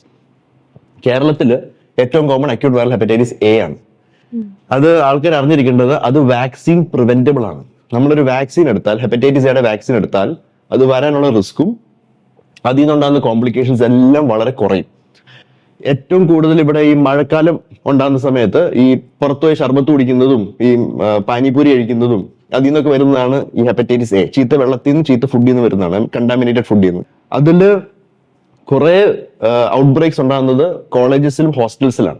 Water source ഒക്കെ കണ്ടാമിനേറ്റഡ് ആകുമ്പോൾ അങ്ങനെ നമുക്ക് ബൾക്കായിട്ട് പിള്ളേർ വന്ന് ഹോസ്പിറ്റൽ അഡ്മിറ്റ് ആവുന്നുണ്ട്. ഒരു ഔട്ട് ബ്രേക്ക് എന്ന് പറയുമ്പോഴത്തേക്ക് ഒരു സ്ഥലത്തു നിന്ന് ഒരു 5-6 പിള്ളേരൊക്കെ ഹെപ്പറ്റൈറ്റിസ് എ ആയിട്ട് വന്നിട്ട് ഹോസ്പിറ്റൽ അഡ്മിറ്റ് ആവുന്നുണ്ട്. അപ്പം അതൊക്കെ പ്രിവെന്റ് ചെയ്യാൻ ഏറ്റവും നല്ലത് ഹെപ്പറ്റൈറ്റിസ് എ വാക്സിനേഷൻ ആണ്. അപ്പൊ അത് വാക്സിൻ പ്രിവെന്റബിൾ ആണ്, പക്ഷെ അത് സെൽഫ് ലിമിറ്റിംഗ് ആണ്. നമ്മൾ ഈ മഞ്ഞപ്പിത്തം എന്ന് പറയുന്നത് അസുഖമല്ല, ആ രോഗത്തിന്റെ ലക്ഷണമാണ്. മഞ്ഞപ്പിത്തത്തിന്റെ പല പല കാരണങ്ങളുണ്ട്, അതിലൊരു കാരണമാണ് hepatitis A. Hepatitis A vaccine എടുത്താൽ പ്രിവെന്റ് ചെയ്യാം. ഹെപ്പറ്റൈറ്റിസ് എ വന്നാലും വലിയ പ്രശ്നമില്ല, ബിക്കോസ് അത് സെൽഫ് ലിമിറ്റിംഗ് ആണ്. ഒരു ബുദ്ധിമുട്ടുകൾ കാണും ആദ്യത്തെ 2-3 ആഴ്ച, അതേപോഴത്തേക്ക് തനിയെ അങ്ങ് സെറ്റിൽ ആവും. അതിന് ജസ്റ്റ് നമ്മൾ സപ്പോർട്ടീവ് കെയറും ന്യൂട്രീഷനും ഒക്കെ കൊടുത്താൽ മതി. പിന്നെയുള്ളത് ഹെപ്പറ്റൈറ്റിസ് ഇ ആണ്. അത് കൂടുതലും നോർത്ത് ഇന്ത്യയിലാണ് കാണുന്നത് ഹെപ്പറ്റൈറ്റിസ് ഇ. അതും ഹെപ്പറ്റൈറ്റിസ് എ പോലെ തന്നെ ഈ വെള്ളത്തിൽ നിന്നും ഫുഡിൽ നിന്നൊക്കെ പകരുന്നതാണ്. പക്ഷെ അതിന് വാക്സിൻ ഇപ്പൊ ഇല്ല. അതുകൊണ്ട് നമ്മൾ ഈ ഗുഡ് ഹൈജീനും നല്ല സാനിറ്റേഷൻ പ്രാക്ടീസസും ചെയ്താൽ മാത്രമേ അതിനെ പ്രിവെന്റ് ചെയ്യാൻ പറ്റുള്ളൂ. ഇതാണ് അക്യൂട്ട്. പിന്നെയുള്ള ചില ഡിസീസ് വരുന്നത് മരുന്ന് മൂലമാണ്, ഡ്രഗ് ഇൻഡ്യൂസ്ഡ്. അപ്പൊ അതിൽ ഏറ്റവും കോമൺ ആയിട്ട് നമ്മുടെ നാട്ടിൽ കാണുന്നത് ആന്റി ട്യൂബർക്കുലോസിസ് തെറപ്പിയാണ്. നമ്മുടെ ഇന്ത്യ ഭയങ്കര ഹൈ ലെവൽസ് ഓഫ് TB ക്ഷയരോഗത്തിന്റെ ഒരു സ്ഥലമാണ്. അപ്പൊ ആ ക്ഷയരോഗത്തിനെതിരെ കൊടുക്കുന്ന മരുന്നുണ്ട്, വിച്ച് ഇസ് ലൈഫ് സേവിങ്. അപ്പൊ ഈ മരുന്നുകൾ മോശമാണെന്നല്ല ഞാൻ പറയുന്നത്, പക്ഷെ ആ മരുന്ന് കഴിക്കുന്ന ചിലവരില് നമ്മൾ ഈ മരുന്ന് മൂലമുള്ള കരൾ രോഗം കാണാറുണ്ട്, അതായത് ഡ്രഗ് ഇൻഡ്യൂസ് ലിവർ ഇഞ്ചുറി. അല്ലെ ഈ TB ഇഷ്ടംപോലെ ഉള്ള കാരണമാണ് നമ്മൾ TB പേഷ്യൻസിന് ഇഷ്ടംപോലെ ട്രീറ്റ് ചെയ്യുന്ന കാരണമാണ് ഇത് നമ്പർ 1 ആയിട്ട് നിൽക്കുന്നത്. അല്ലാതെ ഇതല്ല കോമണസ്റ്റ് ആയിട്ട് വരുന്നത്. ബിക്കോസ് ഇഷ്ടംപോലെ പേഷ്യൻസിനെ ട്രീറ്റ് ചെയ്യുമ്പോൾ അതിനകത്ത് കുറച്ച് പേർക്ക് നമ്മൾ ഈ സൈഡ് എഫക്റ്റ് ആയിട്ട് കാണുന്നുണ്ട് ലിവർ ഹെപ്പറ്റൈറ്റിസ്. അപ്പൊ TB മരുന്നുകൾ നമ്പർ 1 ആണ്. നമ്പർ 2 ഓൾട്ടർനേറ്റീവ് മെഡിസിൻസ് ആണ്. ഹെർബൽ സപ്ലിമെന്റ്സ്, ഡയറ്ററി സപ്ലിമെന്റ്സ്, ഇതൊക്കെ കഴിക്കുന്നവരിൽ അതുമൂലമുള്ള ലിവർ ഇഞ്ചുറി നമ്മൾ കാണുന്നത്. അപ്പൊ ഇതൊക്കെയാണ് അക്യൂട്ട് കോസസ്. അതല്ലാതെ അപൂർവമായ ചില കാരണങ്ങളുണ്ട്. ഫോർ എക്സാമ്പിൾ, ഞാൻ ഈ പറഞ്ഞ വൈറസ് അല്ലാതെ വേറെ അല്ലാതെ ഇപ്പൊ ഈ വൈറസുകളൊക്കെ ലിവറിനെ മാത്രം അറ്റാക്ക് ചെയ്യുന്നതാണ്. അങ്ങനെയാണ് നമ്മൾ ഹെപ്പറ്റോട്രോപ്പിക് വൈറസ് എന്ന് പറയും. നോൺ ഹെപ്പറ്റോട്രോപ്പിക് വൈറസ് ഉണ്ട്, അതായത് ലിവറിനെ അറ്റാക്ക് ചെയ്യുന്നതല്ല, ബാക്കി ശരീരത്തിനെ അറ്റാക്ക് ചെയ്യുന്ന വൈറസിൽ ലിവറും കൂടി ഉൾപ്പെടുന്നു എന്നുള്ള വൈറസുകളുണ്ട്. അപ്പൊ അതിൽ നമ്പർ 1 ഡെങ്കു ആണ്. ഈ ഡെങ്കിപ്പനി വരുന്നവർക്ക് പലർക്കും ലിവർ ഈ ഹെപ്പറ്റൈറ്റിസ് വരാറുണ്ട്, ഡെങ്കു ഹെപ്പറ്റൈറ്റിസ്. അതിൽ വളരെ റെയർ ആയിട്ട് ചിലർക്ക് ലിവർ ഫെയിലിയറും വരാറുണ്ട്. അപ്പൊ ഡെങ്കു ഹെപ്പറ്റൈറ്റിസും ഒരു അക്യൂട്ട് കോസ് ഓഫ് ഈ അക്യൂട്ട് ലിവർ ഡിസീസ് ആണ്. അതുപോലെ തന്നെ മലേറിയ, പിന്നെ ഏറ്റവും കോമൺ ആയിട്ട് നമ്മുടെ ഇവിടെ മഴ പെയ്യുമ്പോൾ കാണുന്ന എലിപ്പനി, ലെപ്റ്റോസ്പൈറോസ്, ഇതൊക്കെ ലിവറിനെ അറ്റാക്ക് ചെയ്യുന്നത്. അപ്പൊ അതാണ് അക്യൂട്ട് കോസസ് നമ്മുടെ നാട്ടിലുള്ളത്. പിന്നെയുള്ളത് ക്രോണിക് ആണ്. ക്രോണിക്കിൽ ഏറ്റവും കോമൺ ആയിട്ട് നമ്മൾ കാണുന്നത് ആൽക്കഹോൾ ആണ്. അപ്പൊ ആൽക്കഹോൾ ലിവർ ഡിസീസ് എന്ന് പറയുന്നത് പയ്യെ ആൽക്കഹോൾ യൂസ് ലോങ് ടേം ആയിട്ട് യൂസ് ചെയ്യുന്ന വരും. ഇപ്പൊ ലോങ് ടേം എന്ന് വേണ്ട, ഇപ്പൊ എന്റെ അടുത്തൊക്കെ വരുന്ന ചില പേഷ്യൻസ് 2-3 ഇയേഴ്സ് ഒക്കെ ആൽക്കഹോൾ യൂസ് ചെയ്യുന്നുള്ളൂ, പക്ഷെ അവർക്ക് ഓൾറെഡി സിറോസ് ഉണ്ട്. അതിന്റെ അർത്ഥം എന്ന് പറയുന്നത് നമ്മൾ ഭയങ്കര ഒരു മുക്കുടിയൻ, ഒരു ഭയങ്കര കുടിയൻ ആവണമെന്നൊന്നും ഇല്ല കരളരോഗം വരാൻ. ആൾക്കാർ പറയും ഞാൻ വീക്കിലി ഒരു 4 പെഗ്ഗേ കഴിക്കുന്നുള്ളൂ വീക്കിലി, പക്ഷെ എനിക്ക് സിറോസ് വന്നു, എന്റെ കൂട്ടുകാർക്ക് സിറോസ് ഇല്ല, അവന്മാർ എല്ലാ ദിവസവും കഴിക്കുന്നവരാന്ന് പറയും. അതിന്റെ കാരണം എന്ന് പറയുന്നത്, ഒന്ന്, നമ്മൾ വീക്കിലി കഴിക്കുന്ന 4 പെഗ്ഗാണെങ്കിലും ആ പെഗിന്റെ അളവ് നമ്മൾ ചോദിക്കണം. അപ്പം സ്റ്റാൻഡേർഡ് ഡ്രിങ്ക് എന്ന് പറയുന്നത് ഒരു 30 to 45 ml ഓഫ് ആൽക്കഹോൾ ആണ് ഈ ഹാർഡ് ലിക്കർ. പക്ഷെ നമ്മുടെ ആൾക്കാർ ഇവിടെ സ്റ്റാൻഡേർഡ് ആയിട്ട് കഴിക്കുന്ന 60-90 ml ആണ്. അതാണ് ഈ പ്രശ്നം. അപ്പം ശരിക്കും അവർ കഴിക്കുന്നത് വളരെ കൂടുതലാണ്, അത് അവരറിയുന്നില്ല. രണ്ടാമത്തത്, അവർക്ക് വേറെ അസുഖങ്ങൾ അതിന്റെ കൂടെ ഉണ്ട്. ഫോർ എക്സാമ്പിൾ, അവർ ഒബീസ് ആയിരിക്കും, അമിതവണ്ണം കാണും, അല്ലെങ്കിൽ ഡയബറ്റീസ് കാണും, അല്ലെ ഇപ്പൊ ഞാൻ ഈ പറഞ്ഞ പോലെ എന്തെങ്കിലും വലിയ വൈറൽ ഡിസീസ് ആണ്. ഇപ്പൊ ഹെപ്പറ്റൈറ്റിസ് B and C ഉണ്ട്, വേറെ വൈറസസ് ആണ്. ഹെപ്പറ്റൈറ്റിസ് B and C അത് ക്രോണിക് ലിവർ ഇഞ്ചുറി ഉണ്ടാക്കുന്നതാണ്. അപ്പൊ അതിന്റെ പ്രസൻസ് കാണും. അത് ചിലപ്പോൾ ആൾക്കാർക്ക് അറിയത്തില്ല, എന്നുവെച്ചാൽ ആൾക്കാർ എന്നെ ടെസ്റ്റ് ചെയ്യുന്നില്ല. അപ്പൊ ഹെപ്പറ്റൈറ്റിസ് ബിയുടെ പ്രസൻസിൽ കുറച്ച് ആൽക്കഹോൾ എന്നാലും അത് ലിവറിനെ ഭയങ്കരമായിട്ട് ഡാമേജ് ചെയ്യും. അപ്പൊ ഇങ്ങനെ വേറെ അസോസിയേറ്റഡ് ആയിട്ടുള്ള അസുഖങ്ങൾ ഉണ്ടെങ്കിൽ ചെറിയ എമൗണ്ട് ഓഫ് ആൽക്കഹോളിലും പെട്ടെന്ന് സിറോസിസ് ആവാം. അപ്പൊ ഒരു ഭയങ്കര ഹെവി ഡ്രിങ്കർ ആവണമെന്നില്ല. അപ്പൊ പക്ഷെ എന്നാലും നമ്പർ 1 ഇസ് ആൽക്കഹോൾ. നമ്പർ 2 ആണ് ഇപ്പൊ നമ്മൾ കൂടുതലായിട്ട് കാണുന്നത്. അതിപ്പോ പിള്ളേരിലും സ്ത്രീകളിലും പുരുഷന്മാരിലും ഒക്കെ കാണുന്നതാണ്. പണ്ട് നമ്മളിതിനെ വിളിച്ചോണ്ടിരിക്കുന്നത് ഫാറ്റി ലിവർ ഡിസീസ് എന്നാണ്, non alcoholic fatty liver disease. അതായത് മദ്യം കഴിക്കാത്തവരിൽ ഫാറ്റ് ലിവറിൽ കൊഴുപ്പടിഞ്ഞ് കൊഴുപ്പ് മൂലം ലിവറിൽ നീർക്കെട്ട് വർഷങ്ങളോളം നിലനിന്നിട്ട് ലിവർ ചുരുങ്ങുന്നു. അതാണ് non alcoholic fatty liver disease. പക്ഷെ ഇപ്പൊ അതിന്റെ പുതിയ പേര് MASLD എന്നാണ്. അതായത് metabolic dysfunction associated steatotic liver disease എന്നാക്കി. ഇവർ ഈ ഡെഫിനേഷൻസ് ഒക്കെ ചുമ്മാ മാറ്റുന്നതേ ഉള്ളൂ. പക്ഷെ സംഭവം ഇത് മാറ്റാനുള്ള കാരണം ബോഡി ഷേമിങ്. നമ്മളിപ്പോ ഒരാളെടുത്തോ നിങ്ങൾക്ക് ഫാറ്റി ലിവർ ഡിസീസ് ഉള്ളപ്പോഴത്തേക്ക് ഫാറ്റി എന്ന് കേൾക്കുമ്പോഴത്തേക്ക് ചില ആൾക്കാർക്ക് ഒരു ബുദ്ധിമുട്ട് തോന്നുന്നില്ല. അപ്പൊ ആ ബോഡി ഷേമിങ്ങിന്റെ കമ്പോണന്റ് മാറ്റാൻ വേണ്ടിയാണ് സ്റ്റിയറ്റോട്ടിക് ലിവർ ഡിസീസ് എന്ന് പേര് മാറ്റിയേക്കുന്നത്. അപ്പൊ ഇപ്പം NAFLD എന്നല്ല പറയുന്നത്, NASLD എന്ന് പറയുന്നത്. ഇത് കൂടുതലും കാണുന്നത് ഡയബറ്റീസ് ഉള്ളവരിൽ, തൈറോയിഡിന്റെ അസുഖം ഉള്ളവരിൽ, അമിതവണ്ണം ഉള്ളവരിൽ, എക്സസൈസ് ഒട്ടും ചെയ്യാത്തവരിൽ, കൊളസ്ട്രോൾ ഹൈ ആയിട്ടുള്ളവരിൽ, heart disease, high blood pressure, ഈ കാറ്റഗറിയിലൊക്കെ നമ്മൾ മദ്യം കഴിക്കാത്തവരിൽ ഈ ഫാറ്റി ലിവർ ഡിസീസ് വന്നിട്ടുള്ള സിറോസിസ് കാണുന്നുണ്ട്. ഇത് അപ്കമിങ് ആണ്. ഒരു സമയമാകുമ്പം ആൽക്കഹോളിന് ഇത് ഓവർടേക്ക് ചെയ്യും. Number 1 cause of chronic liver disease നമ്മുടെ നാട്ടിൽ കുറെ കഴിയുമ്പം ഈ നോൺ ആൽക്കഹോളിക് അല്ലെങ്കിൽ MASLD എന്ന് പറയുന്ന ഡിസീസ് ആവുന്നുള്ളതിന് ഒരു സംശയമില്ല. എന്നുവെച്ചാൽ എല്ലാവരുടെയും ലൈഫ് സ്റ്റൈൽ വളരെ മോശമാണ്. ഇപ്പൊ ഡയബറ്റീസ് ഉള്ളവര് മരുന്ന് കഴിച്ച ഡയബറ്റീസ് കൺട്രോൾ ചെയ്യാനാണ് നോക്കുന്നത്. അല്ലാതെ അവർ എക്സസൈസ് ചെയ്ത് വെയിറ്റ് ലോസ് അങ്ങനത്തെ ജീവിതശൈലിയുള്ള മാറ്റങ്ങളൊന്നും ആൾക്കാർ ചെയ്യുന്നില്ല. എല്ലാവരും വളരെ കംഫർട്ടബിൾ ആണ്. പണ്ടൊക്കെ നമ്മൾ റെസ്റ്റോറന്റിൽ പോകണമെങ്കിൽ നടന്ന് വണ്ടിയെ കയറി റെസ്റ്റോറന്റിൽ പോകണമായിരുന്നു. ഇപ്പൊ വീട്ടിൽ നിന്ന് ഓർഡർ ചെയ്താൽ സൊമാറ്റോയും സ്വിഗ്ഗിയും വീട്ടിൽ സാധനം കൊണ്ട് തരും. എക്സസൈസ് ഒട്ടും ഇല്ല. അപ്പൊ അങ്ങനെ പല പല ലൈഫ് സ്റ്റൈൽ ചേഞ്ചസ്, മോശമായ ലൈഫ് സ്റ്റൈൽ രീതികൾ വരുന്ന കാരണം ഇങ്ങനത്തെ ലിവർ ഡിസീസ് ഇപ്പൊ ഭയങ്കര കൂടുതലാണ്. അപ്പൊ നമുക്ക് ഈ അക്യൂട്ട് ലിവർ ഡിസീസും ഉണ്ട്, ക്രോണിക് ലിവർ ഡിസീസും ഉണ്ട്. അതിൽ ക്രോണിക്കില് ആൽക്കഹോൾ ഉണ്ട്, ആൽക്കഹോൾ ഫാറ്റ് ലിവർ ഉണ്ട്. അതല്ലാതെ ഹെപ്പറ്റൈറ്റിസ് B ഉണ്ട്, C ഉണ്ട്. പിന്നെ അപൂർവമായിട്ടുള്ള ഞാൻ നേരത്തെ പറഞ്ഞ മാതിരിയുള്ള ഓട്ടോഇമ്യൂൺ ഹെപ്പറ്റൈറ്റിസ് എന്ന് പറഞ്ഞ രോഗങ്ങളുണ്ട്. പ്രൈമറി ബിലിയറി കൊളഞ്ചൈറ്റിസ്, ലിവറിൽ ബൈൽ കോശങ്ങളെ നശിപ്പിക്കുന്ന അസുഖങ്ങൾ, ബൈൽ ഡക്റ്റിനെ നശിപ്പിക്കുന്ന അസുഖങ്ങൾ.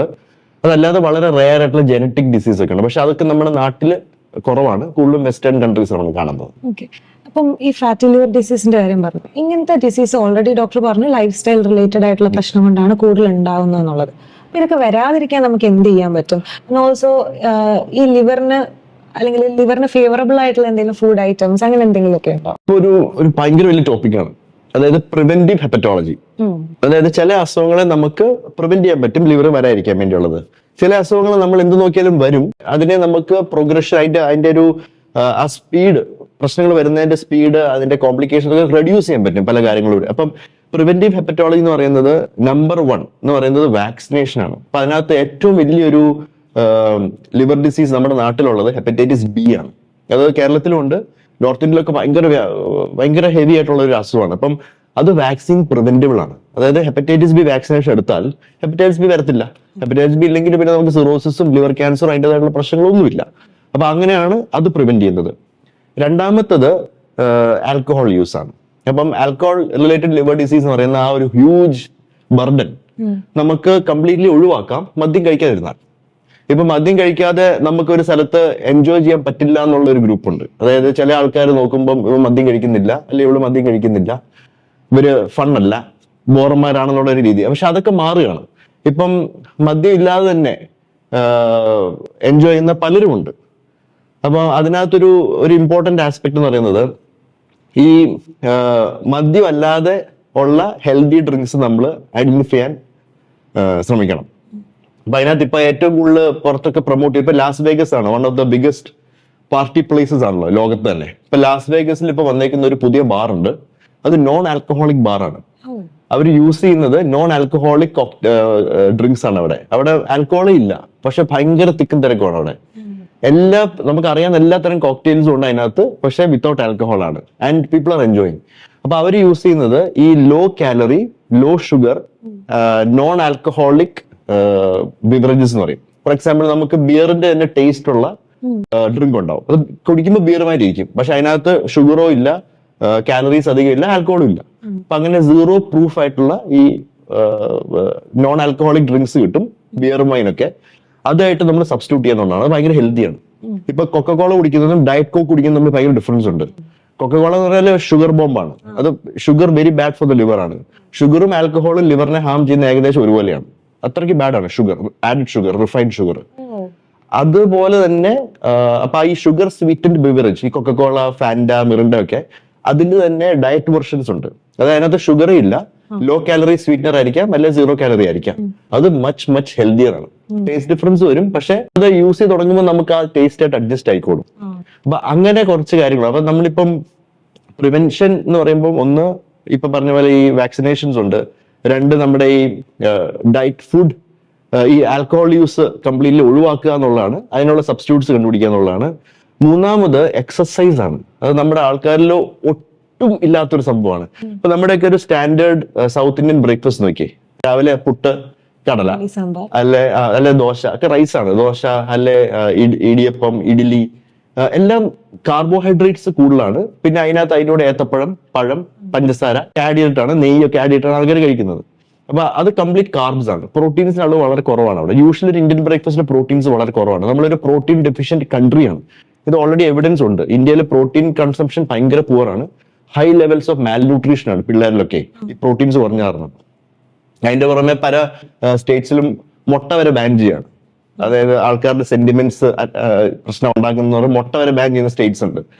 ഇതൊക്കെ ഈ ന്യൂട്രീഷനിൽ ഭയങ്കരമായിട്ട് പ്രശ്നം ഉണ്ടാക്കുന്നതാണ്. നമ്മൾ കഴിക്കുന്ന ആഹാരം ഇങ്ങനെ ഒരു ക്വാളിറ്റി ആയത് കാരണം നമ്മൾ കൂടുതൽ ഫിസിക്കലി ആക്റ്റീവ് ആയിരിക്കണം. നമ്മൾ ആ ഇത്രയും കാർബോഹൈഡ്രേറ്റ്, ഇത്രയും കാലറി റിച്ച് ആയിട്ടുള്ള ഫുഡ് കഴിക്കുമ്പം ആക്ടിവിറ്റി ഇല്ലെങ്കിൽ നമുക്ക് വണ്ണം കൂടും, നമ്മുടെ എനർജി ലെവൽസ് കുറയും, പല പല അസുഖങ്ങൾ അതിന്റെ ഭാഗമായിട്ട് വരും. ഇപ്പൊ ഫോർ എക്സാമ്പിൾ നമുക്ക് ഡയബറ്റീസ്, ഹൈ ബ്ലഡ് പ്രഷർ, തൈറോയിഡിന്റെ അസുഖങ്ങൾ, ഇതൊക്കെ അതിന്റെ കൂടെ ലിങ്ക്ഡ് ആണ്.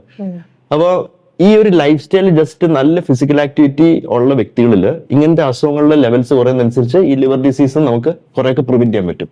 അപ്പൊ ഫിസിക്കൽ ആക്ടിവിറ്റി എന്ത് ചെയ്യണം എന്നുള്ളതാണ്. നമ്മൾ റോഡിൽ കൂടെ വെറുതെ കൈകോർത്ത് മോർണിംഗ് വാക്ക് ചെയ്യുന്നത് ഫിസിക്കൽ ആക്ടിവിറ്റി അല്ല. അത് എന്റെ പല പേഷ്യൻസിന്റെ അടുത്ത് ഞാൻ പറയുന്നതാണ്. അവർ പറയും ഞങ്ങൾ എല്ലാ ദിവസവും എക്സസൈസ് ചെയ്യുന്നു. ഞാൻ പറയും എന്താ എക്സസൈസ് ചെയ്യുന്നത്? ഞങ്ങൾ രാവിലെ മോർണിംഗ് വാക്കിനോ, ആ മോർണിംഗ് വാക്കിൽ പൊളിറ്റിക്സും അതൊക്കെ ആയിരിക്കും പറഞ്ഞുകൊണ്ടിരിക്കുന്നത്, അല്ല ശരിക്കും എക്സസൈസ് ഒന്നും ചെയ്യുന്നില്ല. മോർണിംഗ് വാക്ക് എക്സസൈസ് അല്ല, നമ്മൾ പ്രോപ്പറായിട്ട് എയറോബിക് എക്സസൈസ് ചെയ്യണം. അത് ഒന്നെങ്കിൽ ജിം ബേസ്ഡ്, ഒരു ജിമ്മിൽ പോയിട്ട് തന്നെ ചെയ്യണം, അല്ലെങ്കിൽ വീട്ടിൽ ഹോം ബേസ്ഡ് ആയിട്ടുള്ള എയറോബിക് എക്സസൈസ് ചെയ്യാൻ പറ്റും. എന്ത് എയറോബിക് എക്സസൈസ് എന്നുള്ളത് ജസ്റ്റ് ഒരു ഗൂഗിൾ ഒന്ന് അടിച്ചു നോക്കിയാൽ മതി. Aerobic exercises to be done at home. വീട്ടിൽ ചെയ്യാവുന്ന എയറോബിക് എക്സസൈസ് എന്തൊക്കെയാണെന്ന് ഗൂഗിൾ അടിച്ചാൽ ഇഷ്ടം പോലെ ഫ്രീ ഹാൻഡ് എക്സസൈസ് ഉണ്ടാവും, വെയിറ്റ് വെച്ചിട്ടുള്ള എക്സസൈസ് ഒക്കെ നമുക്ക് അറിയാൻ പറ്റും. അപ്പൊ അത് യൂസ് ചെയ്യുന്നുള്ളത്, അത് ചെയ്യാന്നുള്ളതാണ്. ഇത് കൂടാതെ നമ്മൾ ഈ എത്രമാത്രം എക്സസൈസ് മിനിമം ചെയ്യുന്നതും കൂടെ ഉണ്ട് ലിവറിന് health good for the liver നല്ലതെന്ന് പറയുന്നത്. അത് 154 മിനിറ്റ് പെർ വീക്കാണ് പറയുന്നത്. 154 minute per week of aerobic exercise ചെയ്താൽ അത് ലിവറിന് ഹെൽപ്ഫുൾ ആണ്. അത് മിനിമം 8,000 to 10,000, 8,000 മുതൽ 10,000 വരെ സ്റ്റെപ്സ്, 8,000 to 10,000 സ്റ്റെപ്സ് നമ്മൾ ഡെയിലി എടുക്കുവാണെങ്കിൽ അതും ലിവറിന് ഭയങ്കര വാല്യുബിൾ ആണ്. അപ്പം ഇതുപോലെ എയറോബിക് എക്സസൈസും ഈ ചെറിയ റെസിസ്റ്റൻസ് അല്ലെ വെയിറ്റ് ട്രെയിനിങ്ങും നല്ലൊരു ഡയറ്ററി പ്രാക്ടീസും. അതായത് നമ്മളിപ്പോ ബ്രേക്ക്ഫാസ്റ്റ്, ലഞ്ച്, ഡിന്നർ, ഇപ്പം നമ്മുടെ മീൽസിന്റെ ഇപ്പൊ ചിലർക്ക് 3 മീൽസ് ആയിരിക്കും, ചിലർക്ക് 5 to 6 മീൽസ് ആയിരിക്കാം. എല്ലാ മീലിലും കുറച്ച് പ്രോട്ടീൻസ് നമ്മൾ ഇൻക്ലൂഡ് ചെയ്യണം. അപ്പൊ അത് വെജിറ്റേറിയൻ സോഴ്സ് ആവാം, നോൺ വെജിറ്റേറിയനും ആവാം, അതായത് മീറ്റ് ഐറ്റംസ് ഒക്കെ. അപ്പം പ്യുവർ വെജ് എന്ന സംഭവമില്ല. വെജിറ്റേറിയൻസ് മുട്ട കഴിച്ചില്ലെങ്കിൽ ഞാൻ പ്യുവർ വെജ് എന്നാണ് പറയുന്നത്. അപ്പം വെജിറ്റേറിയൻസിനകത്ത് എഗ് കഴിക്കുന്നുണ്ടെങ്കിൽ it is a good source of protein with milk. Non വെജിറ്റേറിയൻസിന് പല സോഴ്സ് ഉണ്ട്. ഇപ്പം ഫിഷ് ഉണ്ട്, എഗ് ഉണ്ട്, ചിക്കൻ ഉണ്ട്. അപ്പൊ അവർക്ക് അതെല്ലാം കഴിക്കാം. റെഡ് മീറ്റ് മാത്രം നമ്മൾ 2 times a week ആക്കി ലിമിറ്റ് ചെയ്യണം. അതായത് ഫ്രഷ് റെഡ് മീറ്റ് ആയിരിക്കണം, അതായത് പ്രോസസ്ഡ് അല്ല. അൾട്രാ പ്രോസസ്ഡും പ്രോസസ്ഡ് ഫുഡ്സ് ഒക്കെ നമ്മൾ അവോയ്ഡ് ചെയ്യാൻ ശ്രമിക്കേണ്ടത്. വല്ലപ്പോഴും ആവാം, maybe 1 or 2 a month. പക്ഷെ ഗൈഡ് ലൈൻസ് പറയുന്നത് red meat Indians up to 500 grams per week ആണ്. അതായത് 250 എക്സസീവ് കൺസ്യൂം. അതായത് നമ്മളിപ്പോ more than 2 servings of red meat 500 to 700 grams per week ആണെങ്കിൽ ഹാംഫുൾ ആണെന്നാണ് പറയുന്നത്. അത് ലിവറിന് മാത്രമല്ല, ഹാർട്ട്, ബ്രെയിന്, അതിനകത്ത് സാച്ചുറേറ്റഡ് ഫാറ്റ്സ് ഭയങ്കര കൂടുതലാണ്. അങ്ങനെ വരുമ്പോഴത്തേക്ക് അത് ഫാറ്റ് ലിവർ കൂട്ടുന്നു, സ്ട്രോക്ക്, ഹാർട്ട് ഡിസീസിന്റെ ഒക്കെ റിസ്ക് കൂട്ടുന്നു എന്നാണ്. അത് ഡെയിലി കഴിക്കുന്ന ആൾക്കാരുണ്ട് റെഡ് മീറ്റ്. അത് ഒഴിവാക്കി അറ്റ്ലീസ്റ്റ് 2 times a week ആക്കണം എന്നാണ്. ആഴ്ച 2 ദിവസം കഴിച്ചാൽ റെഡ് മീറ്റ്. അതൊരു 200 to 300 grams ഓരോ സെർവിങ്ങിന്. അത് ഹെൽത്തിയാണ്. അല്ലെ റെഡ് മീറ്റ് കംപ്ലീറ്റ്ലി ഒഴിവാക്കേണ്ട ആവശ്യമില്ല. അതുകൂടാതെ വേറെ തരത്തിലുള്ള പ്രോട്ടീൻ സോഴ്സ് നമ്മൾ ആഡ് ചെയ്യണം. ഇപ്പൊ ഫോർ എക്സാമ്പിൾ മിൽക്ക്. പലരും പറയും പാല് കുടിച്ചാൽ പ്രശ്നമാണ്, കഫം വരും, ചുമ വരും എന്നൊക്കെ. അതൊക്കെ ചുമ്മാ വെറുതെ പറയുന്നത്. അതിപ്പോ മാറി. നമ്മളിപ്പോ സയന്റിഫിക് ആയിട്ട് നോക്കുവാണെങ്കിൽ മിൽക്ക് ഒരു നല്ല സോഴ്സ് ഓഫ് പ്രോട്ടീൻ ആണ്. അതിനകത്തുനിന്നാണ് ഈ വേ പ്രോട്ടീൻ ഒക്കെ വരുന്നത്. അപ്പൊ നാച്ചുറൽ സോഴ്സ് ആണ്. വേ പ്രോട്ടീൻ ഉണ്ട്, കേസീൻ പ്രോട്ടീൻ ഉണ്ട് മിൽക്കിനകത്ത്. രണ്ടും ഗുഡ് സോഴ്സ് ഓഫ് പ്രോട്ടീൻ ആണ്. വേ എന്ന് പറയുന്നത് പെട്ടെന്ന് ഡൈജസ്റ്റ് ആവുന്ന പ്രോട്ടീനും കേസീൻ എന്ന് പറയുന്നത് സ്ലോ ആയിട്ട് ഡൈജസ്റ്റ് ചെയ്യുന്ന പ്രോട്ടീൻസും ആണ്. അപ്പം milk products, egg, fish, sea food, ഇതുപോലെ ലിമിറ്റഡ് റെഡ് മീറ്റ്, പിന്നെ ലീൻ മീറ്റ് ഉണ്ട്, ചിക്കൻ, ഡക്ക്, അങ്ങനത്തെ മീറ്റ്സ്, അത് യൂസ് ചെയ്യുക. അതല്ലാതെ നമുക്ക് പല ടൈപ്സ് ഓഫ് പയർവർഗ്ഗങ്ങളുണ്ട്, പൾസസ്, അതിനകത്ത് നല്ല പ്രോട്ടീൻ സോഴ്സ് ആണ്. പിന്നെ അഡീഷണൽ പ്രോട്ടീൻ സോഴ്സ് വേണമെങ്കിൽ മിൽക്കിന്റെ തന്നെ ബേസ് ആയിട്ടുള്ള പനീർ, ടോഫു ഉണ്ട്, സോയ ചങ്ക് ഉണ്ട്, അങ്ങനത്തെ പല അഡീഷണൽ പ്ലാന്റ് ബേസ്ഡ് പ്രോട്ടീൻസ് ഉണ്ട്. ഇതൊക്കെ നമ്മൾ ഉൾപ്പെടണം. നമ്മുടെ ഡയറ്റ് വളരെ ഡൈവേഴ്സ് ആയിരിക്കണം. അല്ലാതെ എല്ലാ ദിവസവും രാത്രി ചപ്പാത്തി, എല്ലാ ദിവസവും രാവിലെ ദോശ, ആ ഒരു പരിപാടിക്ക് പോകരുത്. നമ്മൾ എപ്പോഴും ചേഞ്ച് ചെയ്ത് ഡൈവേഴ്സിഫിക്കേഷൻ ഓഫ് ഡയറ്റ് എന്ന് പറയും. അത് ചെയ്യുവാണെങ്കിൽ ഭയങ്കര ഹെൽത്തിയാണ് അത് ലിവറിനും കൂടി. അപ്പം ഇതാണ് ഒരു ബേസിക് ആയിട്ട് നമ്മൾ പറയുന്നത്. Diet and nutrition, physical activity, vaccination and avoidance of ഈ ആൽക്കഹോള്, ടൊബാക്കോ, അങ്ങനത്തെ ഒക്കെ കാര്യങ്ങൾ അവോയ്ഡ് ചെയ്യുന്നതാണ് ഒരു ഹെൽത്തി ലിവറിന് എപ്പോഴും നല്ലത്. സോ വേ പ്രോട്ടീൻ കൺസംഷൻ സേഫ് ആണോ? വേ പ്രോട്ടീൻ കൺസംഷൻ വളരെ സേഫ് ആണ്. എന്ന് വെച്ചാൽ വേ പ്രോട്ടീൻ ഒരു നാച്ചുറൽ സോഴ്സ് ഓഫ് പ്രോട്ടീനാണ്. ആൾക്കാരുടെ വിചാരം വേ പ്രോട്ടീൻ എന്ന് പറയുമ്പോൾ എവിടെയോ ഫാക്ടറിയിൽ കുറെ സയന്റിസ്റ്റുകളും കെമിസ്റ്റുകളൊക്കെ ഇരുന്ന് ഉണ്ടാക്കി പൗഡർ ആക്കി കൊടുക്കുന്ന സാധനം അല്ല. അത് പശുമ്പാലിൽ നിന്ന് കിട്ടുന്ന സാധനമാണ്. അത് നാച്ചുറലി സോഴ്സ്ഡ് ആണ്. ഈ വേ എന്ന് പറയുന്ന ഒരു പാലിന്റെ പ്രോട്ടീന്റെ ഒരു കമ്പോണന്റ് ആണ്. ഞാൻ നേരത്തെ പറഞ്ഞല്ലോ, കെസീൻ ഉണ്ട്, വേ ഉണ്ട്. ഈ വേ എന്ന് പറയുന്നത് നമ്മളത് ഉണ്ടാക്കിയെടുക്കാൻ ഭയങ്കര പ്രോസസ്സിങ് വേണം, ഭയങ്കര എക്സ്പെൻസീവ് ആണ് ഈ വേ മാത്രമായിട്ട് എടുക്കാനേ. അപ്പം പല ടൈപ്സ് ഓഫ് കമ്പനീസ് പല ടൈപ്സ് ഓഫ് വേ പ്രോട്ടീൻസ് ഇറക്കുന്നുണ്ട്. ഇപ്പൊ ഹോൾ വേ ഉണ്ട്, പിന്നെ വേ ഹൈഡ്രോസിലേറ്റ് എന്നൊരു സാധനമുണ്ട്, വേ ഐസൊലേറ്റ് എന്നൊരു സാധനമുണ്ട്. അപ്പൊ അതിനകത്തൊക്കെ അതിൻ്റെതായിട്ടുള്ള പ്രത്യേകതകൾ എന്ന് പറഞ്ഞാൽ ചിലതൊക്കെ ഭയങ്കര ഈസിലി ഡൈജസ്റ്റബിൾ ആണ്. ചിലതിനകത്തൊക്കെ ഇപ്പൊ വേ ഹൈഡ്രോസിലേറ്റിനകത്തൊക്കെ ലാക്ടോസ് ലെവൽസ് വളരെ കുറവാണ്. ഇപ്പൊ ലാക്ടോസ് ടോളറേറ്റ് ചെയ്യാൻ പറ്റാത്ത പേഷ്യൻസ്, ലാക്ടോസ് കഴിക്കുമ്പോൾ ചിലർക്ക് ബ്ലോട്ടിങ്ങും വേറെ ബുദ്ധിമുട്ടൊക്കെ വരും, അലർജി വരും. അങ്ങനത്തെ ആ ടൈപ്പ് ഓഫ് വേ യൂസ് ചെയ്യാം. ലാക്ടോസ് ഇല്ലാതെ ലാക്ടോസ് ഇൻടോളറൻസ് ഉള്ളവർക്ക് വേ ഹൈഡ്രോസിലേറ്റ്, ഐസൊലേറ്റ് ഒക്കെ യൂസ് ചെയ്യാൻ പറ്റും, ഈസിലി ഡൈജസ്റ്റബിൾ ആണ്. അതല്ലാതെ ബ്ലെൻഡഡ് ആയിട്ടുള്ള വേ പ്രോട്ടീൻസ് ഉണ്ട്. അതായത് വേ മാത്രമല്ല, അതിനകത്ത് സോയ് പ്രോട്ടീനും പീ പ്രോട്ടീനും വേറെ പലതരത്തിലുള്ള പ്രോട്ടീൻസ് ഒക്കെ മിക്സ് ചെയ്യും.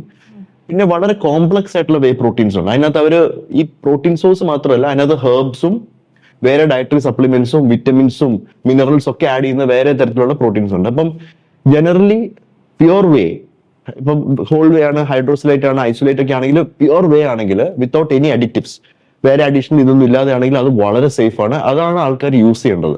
പരമാവധി ആ കോംപ്ലക്സ് ആയിട്ടുള്ള വേസ്റ്റ് സോഴ്സസ് യൂസ് ചെയ്തിരിക്കുക. ഫോർ എക്സാമ്പിൾ ഞാൻ ഇപ്പൊ എടുത്തു പറയുവാണെങ്കിൽ ഈ പല ഇതുണ്ട്, ഈ പിരമിഡ് സ്കീംസ് ലൈഫ് ഉണ്ട്, അതുപോലെ തന്നെ ഒസൈമ എന്നൊക്കെ പറഞ്ഞ കമ്പനീസ് ഉണ്ട്, പല പല കമ്പനീസ് ഉണ്ട് ഇങ്ങനെ കോംപ്ലക്സ് പ്രോട്ടീൻ നടക്കുന്നത്. അപ്പൊ അവര് എന്താ ചെയ്യുന്നത് വെച്ചാൽ അവർ ഈ വേ പ്രോട്ടീന്റെ കൂടെ ഈ ഹെർബൽ സപ്ലിമെന്റ്സ് കൂടെ ആഡ് ചെയ്യും. അപ്പൊ അതിനകത്ത് നമുക്ക് ഗ്രീൻ ടീ എക്സ്ട്രാക്ട് കിട്ടും, അശ്വഗന്ധ കിട്ടും, ചിലതിനകത്ത് നമുക്ക് ടർമറിക് അതൊക്കെ ആഡ് ചെയ്യും. അങ്ങനത്തെ പ്രോട്ടീൻസ് നമ്മൾ ഒഴിവാക്കണം, അങ്ങനത്തെ എടുക്കാനേ പാടില്ല. ബിക്കോസ് അതാണ് നമുക്ക് ലിവറിനും കിഡ്നിക്കും ഒക്കെ പ്രശ്നങ്ങൾ തരുന്നത്, കോംപ്ലക്സ് പ്രോട്ടീൻസ്. അപ്പം പക്ഷെ പ്യുവർ വേ പ്രോട്ടീൻ വളരെ സേഫ് ആണ്. പ്രോട്ടീൻ നമ്മുടെ ഡെയിലി ഡയറ്റിൽ നമുക്ക് ഒരാൾക്ക് ഒരു അഡൽട്ടിന് 1 gram per kilogram per day protein വേണം. ഇപ്പൊ ഒരു 60 കിലോ വെയിറ്റ് ഉള്ള വ്യക്തിയാണെങ്കിൽ 60 gram പ്രോട്ടീൻ ഡെയിലി വേണം. അപ്പൊ 60 gram പ്രോട്ടീൻ നമുക്ക് ഡയറ്റിൽ കൂടെ എടുക്കാൻ പറ്റാത്തൊരു അവസ്ഥയാണ്. ഫോർ എക്സാമ്പിൾ രാവിലെ തന്നെ വർക്കിന് പോകുന്നു, ലേറ്റ് ആയിട്ട് വർക്കിന് തിരിച്ചു വരുന്നു, അപ്പൊ 2 തവണ കഴിക്കാൻ പറ്റുന്നുള്ളൂ, പ്രോപ്പറായിട്ട് ഫുഡ് കഴിക്കാൻ പറ്റുന്നുള്ളൂ. അങ്ങനത്തെ ഉള്ളവർക്കൊന്നും ഒരിക്കലും 60 gram ഒരിക്കലും ഫുഡിൽ നിന്ന് കിട്ടാൻ പോകുന്നില്ല. അപ്പൊ അങ്ങനെയുള്ളവരൊക്കെ ഈ അഡീഷണൽ ആയിട്ട് വേ പ്രോട്ടീൻ ഒരു 25 grams 30 grams 2-3 സ്കൂപ്പിൽ വേ പ്രോട്ടീൻ കഴിക്കുന്നതിന് ഒരു ദോഷമില്ല. അപ്പൊ എക്സ്ട്രാ പ്രോട്ടീനുമായി അവർക്ക് വേണ്ട പോലെ പ്രോട്ടീനുമായി നമുക്ക് എളുപ്പം കിട്ടുന്ന ഒരു സോഴ്സുമായി. അപ്പൊ അങ്ങനെയുള്ളവർക്കൊക്കെ പ്രോട്ടീൻസ് സപ്ലിമെന്റേഷൻ ആയിട്ട് യൂസ് ചെയ്യാം. പക്ഷെ യൂസ് ചെയ്യുമ്പോൾ പ്യുവർ പ്രോട്ടീൻസ് യൂസ് ചെയ്യാൻ ശ്രമിക്കുക. കോംപ്ലിക്കേറ്റഡ് ആയിട്ടുള്ള ഇൻഗ്രീഡിയൻസ് ഉള്ള വേ പ്രോട്ടീൻസ് ഒഴിവാക്കാന്നുള്ളതാണ്. ഓക്കെ, ഡോക്ടർ ഓൾറെഡി എക്സസൈസിന്റെ കാര്യം പറഞ്ഞു, എയറോബിക് എക്സസൈസസ് നല്ലതാണെന്നുള്ളത്.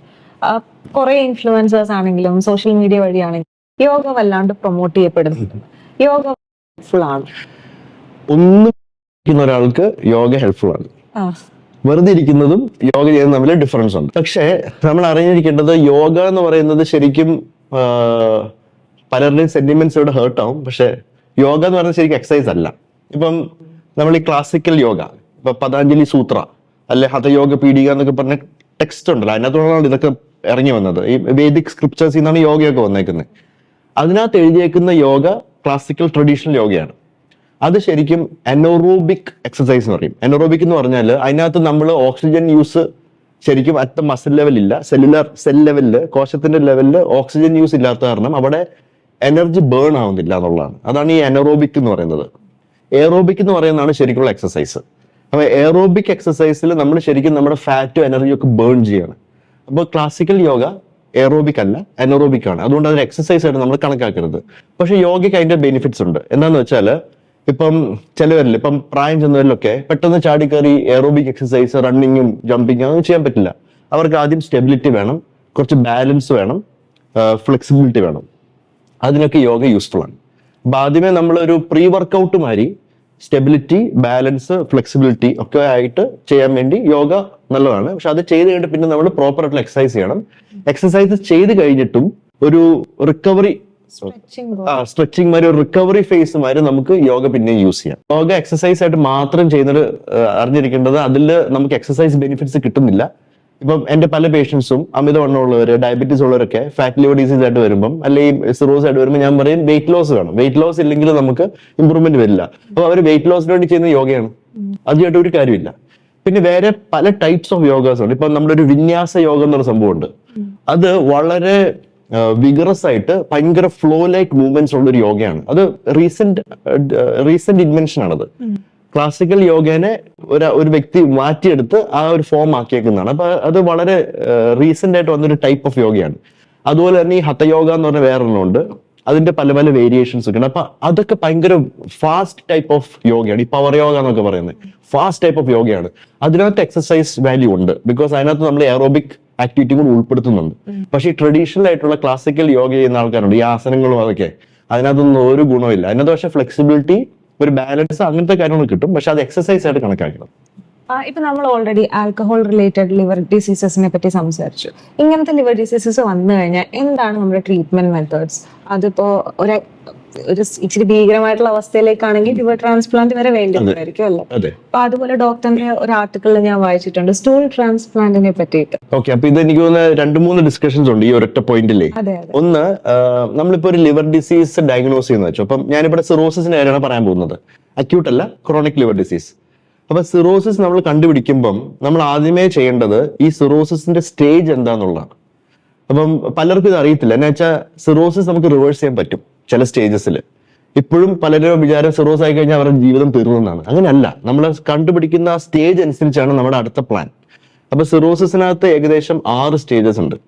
അതായത് ഒരു പേഷ്യന്റ് വന്നു, നമ്മൾ ബ്ലഡ് ടെസ്റ്റ് നോക്കി, അൾട്രാസൗണ്ട് ഒക്കെ ചെയ്തു, CT സ്കാൻ ഒക്കെ ചെയ്തപ്പം അതിനകത്ത് കണ്ടുപിടിച്ചു ലിവറിൽ ചുരുക്കമുണ്ട്. അപ്പൊ ലിവറിൽ ചുരുക്കം ഉണ്ടെങ്കിൽ ഫസ്റ്റ് സ്റ്റെപ്പ് സ്റ്റേജിങ് ആണ്. അപ്പൊ സ്റ്റേജ് 0 ഉണ്ട്, 1, 2, 3, 4, 5, 6 വരെ ഉണ്ട് ശരിക്കും പറഞ്ഞാൽ. ഈ സ്റ്റേജ് 0 എന്ന് പറഞ്ഞാൽ നമ്മൾ ഒരു ഫൈബ്രോസിസ് എന്ന് പറയും. അതായത് സിറോസിന് മുമ്പുള്ള സ്റ്റേജസ് ആണ്. അതായത് ലിവറിൽ സിറോസ് ആയിട്ടില്ല, പക്ഷെ സിറോസിസ് ആവാനുള്ള ചേഞ്ചസ് വന്നിട്ടുണ്ട്, സിറോസ് ആവാനുള്ള പ്രവണത കാണിക്കുന്നുണ്ട്. അതാണ് സ്റ്റേജ് 0. സ്റ്റേജ് 1 എന്ന് പറയുന്നത് സിറോസിസ് ആയി, പക്ഷെ അതിന്റെ വേറെ വലിയ വലിയ ഫീച്ചേഴ്സ് ഒന്നും വന്നിട്ടില്ല. സ്റ്റേജ് 2 എന്ന് പറയുന്നത് സിറോസിസ് കുറച്ചുകൂടെ പ്രോഗ്രസ് ചെയ്തു, അതായത് ചുരുക്കം കുറച്ചുകൂടെ കൂടി, അതിന്റെ ഭാഗമായിട്ട് ശരീരത്തിൽ മാറ്റങ്ങൾ വന്നു തുടങ്ങി. ഫോർ എക്സാമ്പിൾ, പ്ലീഹയുടെ സൈസ്, സ്പ്ലീന്റെ സൈസ് കൂടും, പ്ലേറ്റ്ലെറ്റിന്റെ കൗണ്ട് കുറയും. നമ്മൾ എൻഡോസ്കോപ്പിക്ക് ചെയ്ത് നോക്കുമ്പോൾ അന്നനാളത്തിൽ ആമാശയത്തിലൊക്കെ രക്തക്കൊലകൾ തടിച്ചിരിക്കുന്നതായിട്ട് കാണാം. സിറോസിന്റെ സ്റ്റേജ് 2 അഡ്വാൻസ് സിറോസിന്റെ ഫീച്ചേഴ്സ് ആണ്. അതായത് ലിവർ പ്രഷർ കൂടുമ്പോൾ വരുന്ന മാറ്റങ്ങളാണ് ശരീരത്തിൽ ഇതൊക്കെ. അപ്പൊ ഈ പ്ലേറ്റ്ലെറ്റ് കുറയുന്നൊക്കെ നന്നാക്കാൻ വേണ്ടി ആൾക്കാർ ആട്ടുംപാലും ടിവിപ്പഴവും ഇതൊക്കെ കഴിച്ചുകൊണ്ടിരിക്കും. അതൊന്നും ചെയ്യരുത്, അത് ചെയ്യേണ്ട ആവശ്യമില്ല. ബിക്കോസ് ലിവർ ഡിസീസിന്റെ ഭാഗമായിട്ട് ഇതെപ്പോഴും കുറഞ്ഞിരിക്കുള്ളൂ. പക്ഷെ അതുകൊണ്ട് നമുക്ക് പ്രശ്നമൊന്നുമില്ല. ഡെങ്കിപ്പനി മാതിരിയല്ല. ഡെങ്കിപ്പനി എന്ന് പറഞ്ഞാൽ പ്ലേറ്റ്ലെറ്റ് ഭയങ്കരമായിട്ട് കുറഞ്ഞാൽ ഒരു ലെവലാകുമ്പോൾ ചിലപ്പോൾ ബ്ലീഡിംഗ് ഒക്കെ വരാം. സിറോസിസ് അങ്ങനെയൊന്നും ഇല്ല, പ്ലേറ്റ്ലെറ്റ് കുറഞ്ഞിരിക്കും, പക്ഷെ അതുകൊണ്ട് നമുക്ക് ഇമ്മീഡിയറ്റ് പ്രോബ്ലംസ് ഒന്നും ഇല്ല. അത് സ്റ്റേജ് 2 ആണ്. സ്റ്റേജ് 3 എന്ന് പറയുന്നത് ഈ പറയുന്ന അന്നനാളത്തിൽ ആമാശയത്തിൽ തടിച്ചിരിക്കുന്ന രക്തക്കൊയലുണ്ടല്ലോ, അതിന് നമ്മൾ വാരീസസ് എന്ന് പറയുന്നത്. ആ വാരീസസിന്റെ അകത്തുള്ള പ്രഷേഴ്സ് കൂടിയിട്ട് അത് പൊട്ടും. അങ്ങനെയാണ് പേഷ്യൻസ് രക്തഛർദ്ദിക്കുകയും കറുത്ത മലമൊക്കെ ആയിട്ട് ഹോസ്പിറ്റലിൽ വരുന്നത്, എമർജൻസി ആയിട്ട്, ബ്ലീഡിംഗ് കോംപ്ലിക്കേഷൻ. അതിന്റെ ട്രീറ്റ്മെന്റ് എൻഡോസ്കോപ്പിക് ആണ്. ഇപ്പൊ നമ്മൾ എൻഡോസ്കോപ്പ് വഴി അകത്ത് പോയി ഈ ബ്ലീഡിങ്ങിന്റെ ഏരിയ കണ്ട് അവിടെ റബ്ബർ ബാൻഡ് ഇട്ട് കെട്ടി ആ ബ്ലീഡിങ് നിർത്തി ആ രക്തക്കൊല ചുരുങ്ങി ഇല്ലാതെയാവും. അത് 2-3 തവണയായിട്ട് ചെയ്യുമ്പോഴത്തേക്ക് ആ ബ്ലീഡിങ് കോംപ്ലിക്കേഷൻസ് കൺട്രോൾഡ് ആവും. ചില പേഷ്യൻസിൽ ഇത് ചെയ്താലും ബ്ലീഡിങ് തുടരും, പിന്നെ ബ്ലീഡ് ചെയ്ത് വരുന്നവരുണ്ട്. അപ്പൊ അതിനകത്ത് പിന്നെ എൻഡോസ്കോപ്പ് ചെയ്തുകൊണ്ട് കാര്യമില്ല. അതിന് സ്പെഷ്യൽ ട്രീറ്റ്മെന്റ്സ് ഉണ്ട് ആ സ്റ്റേജിൽ. അതിനാണ് നമ്മൾ പറയുന്നത് ടിപ്സ് പ്രൊസീജിയർ. ഈ ഹാർട്ടിലൊക്കെ ബ്ലോക്ക് വരുമ്പം ഈ ഞരമ്പിക്കൂടെ പോയി നമ്മൾ സ്റ്റെൻഡ് എടുത്തില്ലേ, സെയിം പരിപാടി നമ്മൾ ലിവറിലും ചെയ്യും. ലിവറിനകത്ത് ഒരു സ്റ്റെൻഡ് ഇടും. ലിവറിൽ സ്റ്റെൻഡ് ഇടുമ്പോൾ ലിവർ പ്രഷേഴ്സ് നോർമൽ ആവും. അപ്പൊ ഈ ബ്ലീഡിംഗ് കോംപ്ലിക്കേഷൻസ് എമ്പാടെ മാറും. അതാണ് സ്റ്റേജ് 3. സ്റ്റേജ് 4 എന്ന് പറയുന്നത് വയറ്റിൽ വെള്ളം കിട്ടുന്ന സ്റ്റേജ് ആണ്. നമ്മൾ ഈ വയറൊക്കെ വീർത്ത് വെള്ളം നീര് കുത്തിയെടുക്കുന്ന സ്റ്റേജ് ആണ്. നമ്മൾ ഈ ജലോദരം എന്ന് പറയും അതിന് ശരിക്കും സംസ്കൃതത്തിൽ. അത് അസൈറ്റിസ് എന്നാണ് ഇംഗ്ലീഷ് പറയുന്നത്. അപ്പൊ അസൈറ്റിസ് ഉള്ള സ്റ്റേജ് ആണ് സ്റ്റേജ് 4, നീര് കുത്തിയെടുക്കുന്നത്. സ്റ്റേജ് 5 ലിവർ ഫെയിലിയർ വരുന്നത്, അതായത് മഞ്ഞപ്പിത്തം. മഞ്ഞപ്പിത്തം എന്ന് പറയുന്നത് രോഗലക്ഷണമാണ്. അത് സിറോസിസിലും വരാം, സിറോസ് അല്ലാത്ത അസുഖങ്ങളിലും വരാം. പക്ഷെ സിറോസിസിൽ അത് വരുന്നത് ലിവർ കോശങ്ങൾ നശിഞ്ഞു പോയി ലിവറിന്റെ ഫങ്ഷൻസ് ബാഡ് ആകുമ്പോൾ മാത്രമാണ്. മഞ്ഞപ്പിത്തത്തിന്റെ ഡെഫിനേഷൻ എന്ന് പറയുന്നത് ബിലിറൂബിൻ, ടോട്ടൽ ബിലിറൂബിൻ എന്ന് പറയുന്ന സംഭവമുണ്ട്. അത് 3 മുകളിൽ പോകണം, എബൌട്ട് 3. ആ ടോട്ടൽ ബിലിറൂബിന്റെ അടിയിൽ തന്നെ ഡയറക്റ്റ് ബിലിറൂബിൻ എന്ന സംഭവമുണ്ട്. ടോട്ടൽ ബിലിറൂബിനകത്ത് രണ്ട് കമ്പോണൻസ് ഉണ്ട്. ഒന്ന് ഡയറക്റ്റ് ബിലിറൂബിൻ, ഒന്ന് ഇൻഡയറക്റ്റ് ബിലിറൂബിൻ ആണ്. ആ ഡയറക്റ്റ് ബിലിറൂബിൻ എന്നുള്ളത് 1.2 മുകളിൽ പോകണം. എന്നാലാണ് നമ്മൾ ലിവറിൽ നിന്നുള്ള മഞ്ഞപ്പിത്തം എന്ന് പറയുള്ളൂ. ഇൻഡയറക്റ്റ് എന്ന് പറയുന്നത് ബ്ലഡിൽ നിന്നുള്ള മഞ്ഞപ്പിത്തമാണ്, വേറെ കാരണങ്ങളാലും വരാം. അപ്പൊ അത് നമ്മൾ ബോധർ ചെയ്യണ്ട. അപ്പൊ ഈ ബിലിറൂബിൻ കൂടി നിൽക്കുന്നത് ജോണ്ടിസ് എന്ന് പറയുന്ന സിറ്റുവേഷൻ ആണ് ഈ സ്റ്റേജ് 5. അപ്പൊ ലിവർ ഫെയിലിയർ ആരംഭിച്ചു. പിന്നെയുള്ളത് സ്റ്റേജ് 6 ആണ്. സ്റ്റേജ് 6 എന്ന് പറയുമ്പോഴത്തേക്ക് വല്ലാത്ത സ്റ്റേജ് ആണ്. ഈ ക്രിട്ടിക്കലി ഇല്ലായിട്ടുള്ള പേഷ്യൻസ് ആണ്. ലിവർ അല്ലാതെ വേറെ അവയവങ്ങളൊക്കെ ഫെയിൽ ആവും. Kidney failure, heart failure, lung failure, severe infections, ഈ നേരത്തെ പറഞ്ഞ കോംപ്ലിക്കേഷൻ എല്ലാം ഒരുമിച്ച് വരും. ജോണ്ടിസിന്റെ കൂടെ തന്നെ ബ്ലീഡിങ്ങും വയറ്റിൽ നീരും കിഡ്നി പ്രോബ്ലം, സോഡിയം കുറയില്ല, അങ്ങനത്തെ ഇഷ്യൂസ് ഒക്കെ. അപ്പൊ ഇതാണ് സ്റ്റേജിങ്. അപ്പൊ നമ്മൾ ഇതിന് ബവെനോ സ്റ്റേജിങ് എന്ന് പറയും. പണ്ട് CTP സ്റ്റേജ് എന്ന് പറയുന്നത് ചൈൽഡ് പ്യൂ സ്റ്റേജ് എന്നാണ് പറഞ്ഞുകൊണ്ടിരുന്നത്. അത് മാറി ഇപ്പൊ ബവെനോ സ്റ്റേജിങ് എന്ന് പറഞ്ഞ ഒരു സ്റ്റേജിങ് ആയി. ഇപ്പം ഈ ബവെനോ സ്റ്റേജിൽ എവിടെയാണ് പേഷ്യന്റ് നിൽക്കുന്നത് അതനുസരിച്ച് ട്രീറ്റ്മെന്റ്. അപ്പൊ സ്റ്റേജ് 0 ആണെങ്കിൽ ട്രീറ്റ്മെന്റ് എന്താണ്, എന്തുകൊണ്ടാണ് ആ ലിവറിൽ ചുരുക്കം ആരംഭിച്ചത്, ആ കാരണങ്ങളെ കൺട്രോൾ ചെയ്യുക. അപ്പൊ ഫോർ എക്സാമ്പിൾ മദ്യപിക്കുന്ന ഒരാളാവാം, മദ്യപാനം നിർത്തുക. ഡയബറ്റീസ് ഉള്ള ഒരു വ്യക്തിയാവാം, അമിതവണ്ണം ഉണ്ടായിരിക്കാം, ഡയബറ്റീസ് കൺട്രോൾ ചെയ്യുക, വണ്ണം കുറയ്ക്കുക. ഹെപ്പറ്റൈറ്റിസ് ബി ഉള്ളൊരു വ്യക്തിയാവാം, ഹെപ്പറ്റൈറ്റിസ് ബിയുടെ മരുന്ന് എടുക്കുക. അതിനുള്ള ആന്റിവൈറൽ തെറപ്പി ഉണ്ട്. അതോടെ ആ പ്രോഗ്രഷൻ നിന്നാൽ പിന്നെ അടുത്ത സ്റ്റേജിലോട്ട് പിന്നെ പോകുന്നില്ല. പിന്നെയുള്ളത് സ്റ്റേജ് 1 and 2 ആണ്. അതിനകത്ത് നമ്മൾ ഈ സിറോസിസിന്റെ കാരണങ്ങളെ അല്ലാതെ സിറോസിസിന്റെ സ്റ്റേജിനുള്ള ട്രീറ്റ്മെന്റും കൊടുക്കണം. അപ്പൊ ലിവർ പ്രഷർ കൂടി നിൽക്കുന്നവർക്ക് ലിവർ പ്രഷർ കുറയ്ക്കാനുള്ള ടാബ്ലറ്റ്സും കാര്യങ്ങളും നമ്മൾ കൊടുക്കും. അതിനാണ് ഈ ബീറ്റാ ബ്ലോക്കേഴ്സ് എന്ന് പറഞ്ഞ ഒരു ഗ്രൂപ്പ് ഓഫ് ഡ്രഗ്സ് ആണ്. ഇപ്പം സിറോസിസ് രോഗികൾക്ക് നോക്കുമ്പോൾ കാണാം, അവരുടെ പ്രിസ്ക്രിപ്ഷനിൽ കാണാം കാർഡിവാസ്, അല്ലെ കാർബിഡിലോൾ, അല്ലെ പ്രൊപ്പനലോൾ, ഇൻട്രാൽ എന്നൊക്കെ പറഞ്ഞ മരുന്ന് കാണും. അത് ലിവർ പ്രഷർ കുറയ്ക്കുന്ന മരുന്നാണ്. ലിവർ പ്രഷർ കുറയുമ്പോൾ ബ്ലീഡിങ്ങിന്റെ റിസ്ക്കും വയറ്റിൽ നീര് കിട്ടുന്നതിന്റെ റിസ്ക്കും അതൊക്കെ കുറയും. അതിന്റെ കൂടെ തന്നെ നമ്മൾ അതിന്റെ കാരണങ്ങളെയും കൂടെ കൺട്രോൾ ചെയ്യുമ്പോൾ ചിലപ്പോൾ പേഷ്യൻസ് സ്റ്റേജ് 2 1 ഇറങ്ങും. 1 0 ഇറങ്ങും. അപ്പൊ സിറോസിന്റെ ഈ സ്റ്റേജസ് റിവേഴ്സിബിൾ ആണ്. സ്റ്റേജ് 3 അപ്പുറം പോയാലാണ് റിവേഴ്സ് ചെയ്യാൻ പറ്റാത്തത്. അങ്ങനത്തെ പേഷ്യൻസിൽ നമ്മൾ ആ സ്റ്റേജിന്റെ കോംപ്ലിക്കേഷൻസിനെ കൺട്രോൾ ചെയ്യാനുള്ള ട്രീറ്റ്മെന്റ് ചെയ്യാന്നുള്ളതാണ്. ചില പേഷ്യൻസ് സ്റ്റേജ് 3, 4, 5 എത്തിക്കഴിഞ്ഞാൽ താഴോട്ട് ചിലപ്പോൾ ഇറങ്ങി വരത്തില്ല. ഇപ്പൊ ഫോർ എക്സാമ്പിൾ ഒരു പേഷ്യന്റ് സ്റ്റേജ് 2 വെച്ചോ, സ്റ്റേബിൾ ആണ്, സിറോസിന്റെ ലക്ഷണങ്ങളെല്ലാം ഉണ്ട്, പക്ഷെ കോംപ്ലിക്കേഷൻസ് ഇല്ല. ആളൊരു ദിവസം മദ്യപിക്കാൻ തീരുമാനിച്ചു, അടുപ്പിച്ച് 3-4 ദിവസം മദ്യപിച്ചു. അപ്പൊ മദ്യം മൂലമുള്ള കരൾ വീക്കം കാരണം പെട്ടെന്ന് ഇദ്ദേഹത്തിന്റെ സ്റ്റേജ് കൂടി, ഇദ്ദേഹം സ്റ്റേജ് 5 മഞ്ഞപ്പിത്തം വന്നു.